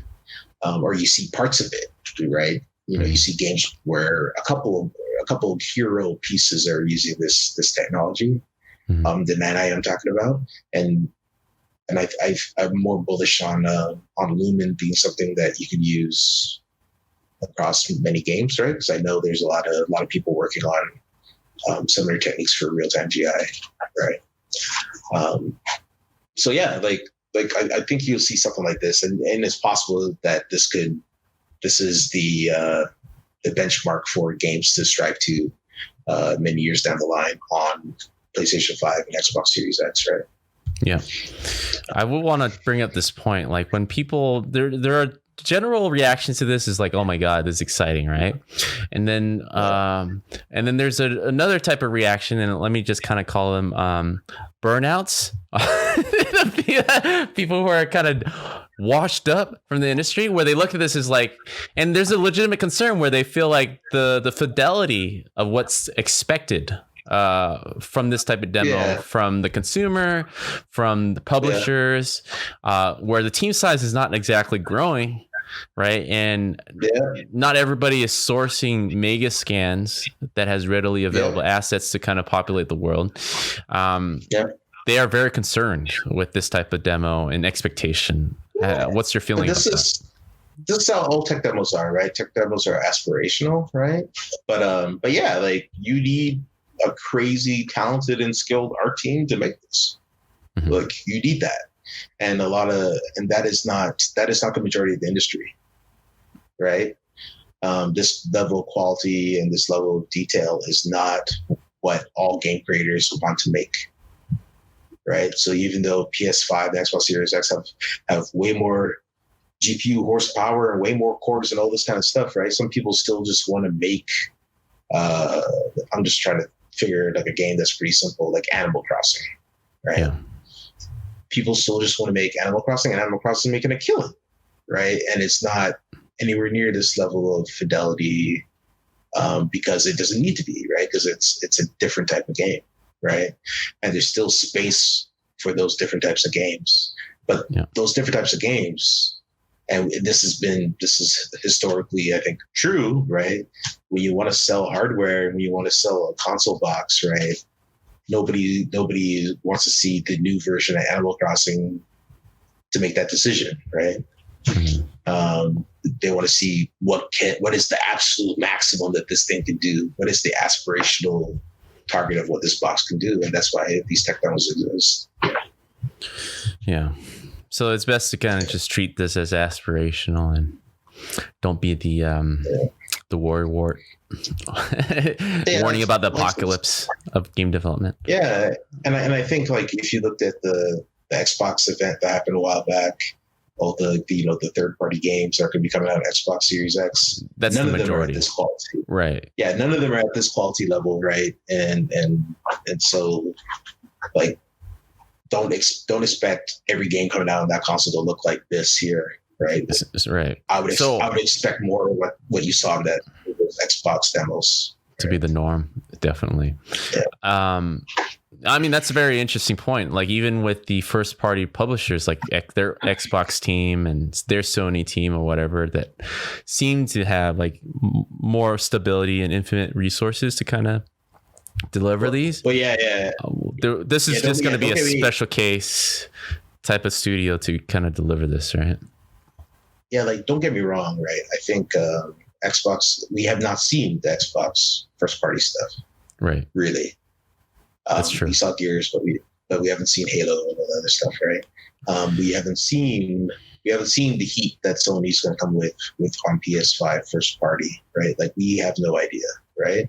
Yeah, June what was it? June 3rd or something? That's they announced their event, so that's actually that's last week. If you're watching this,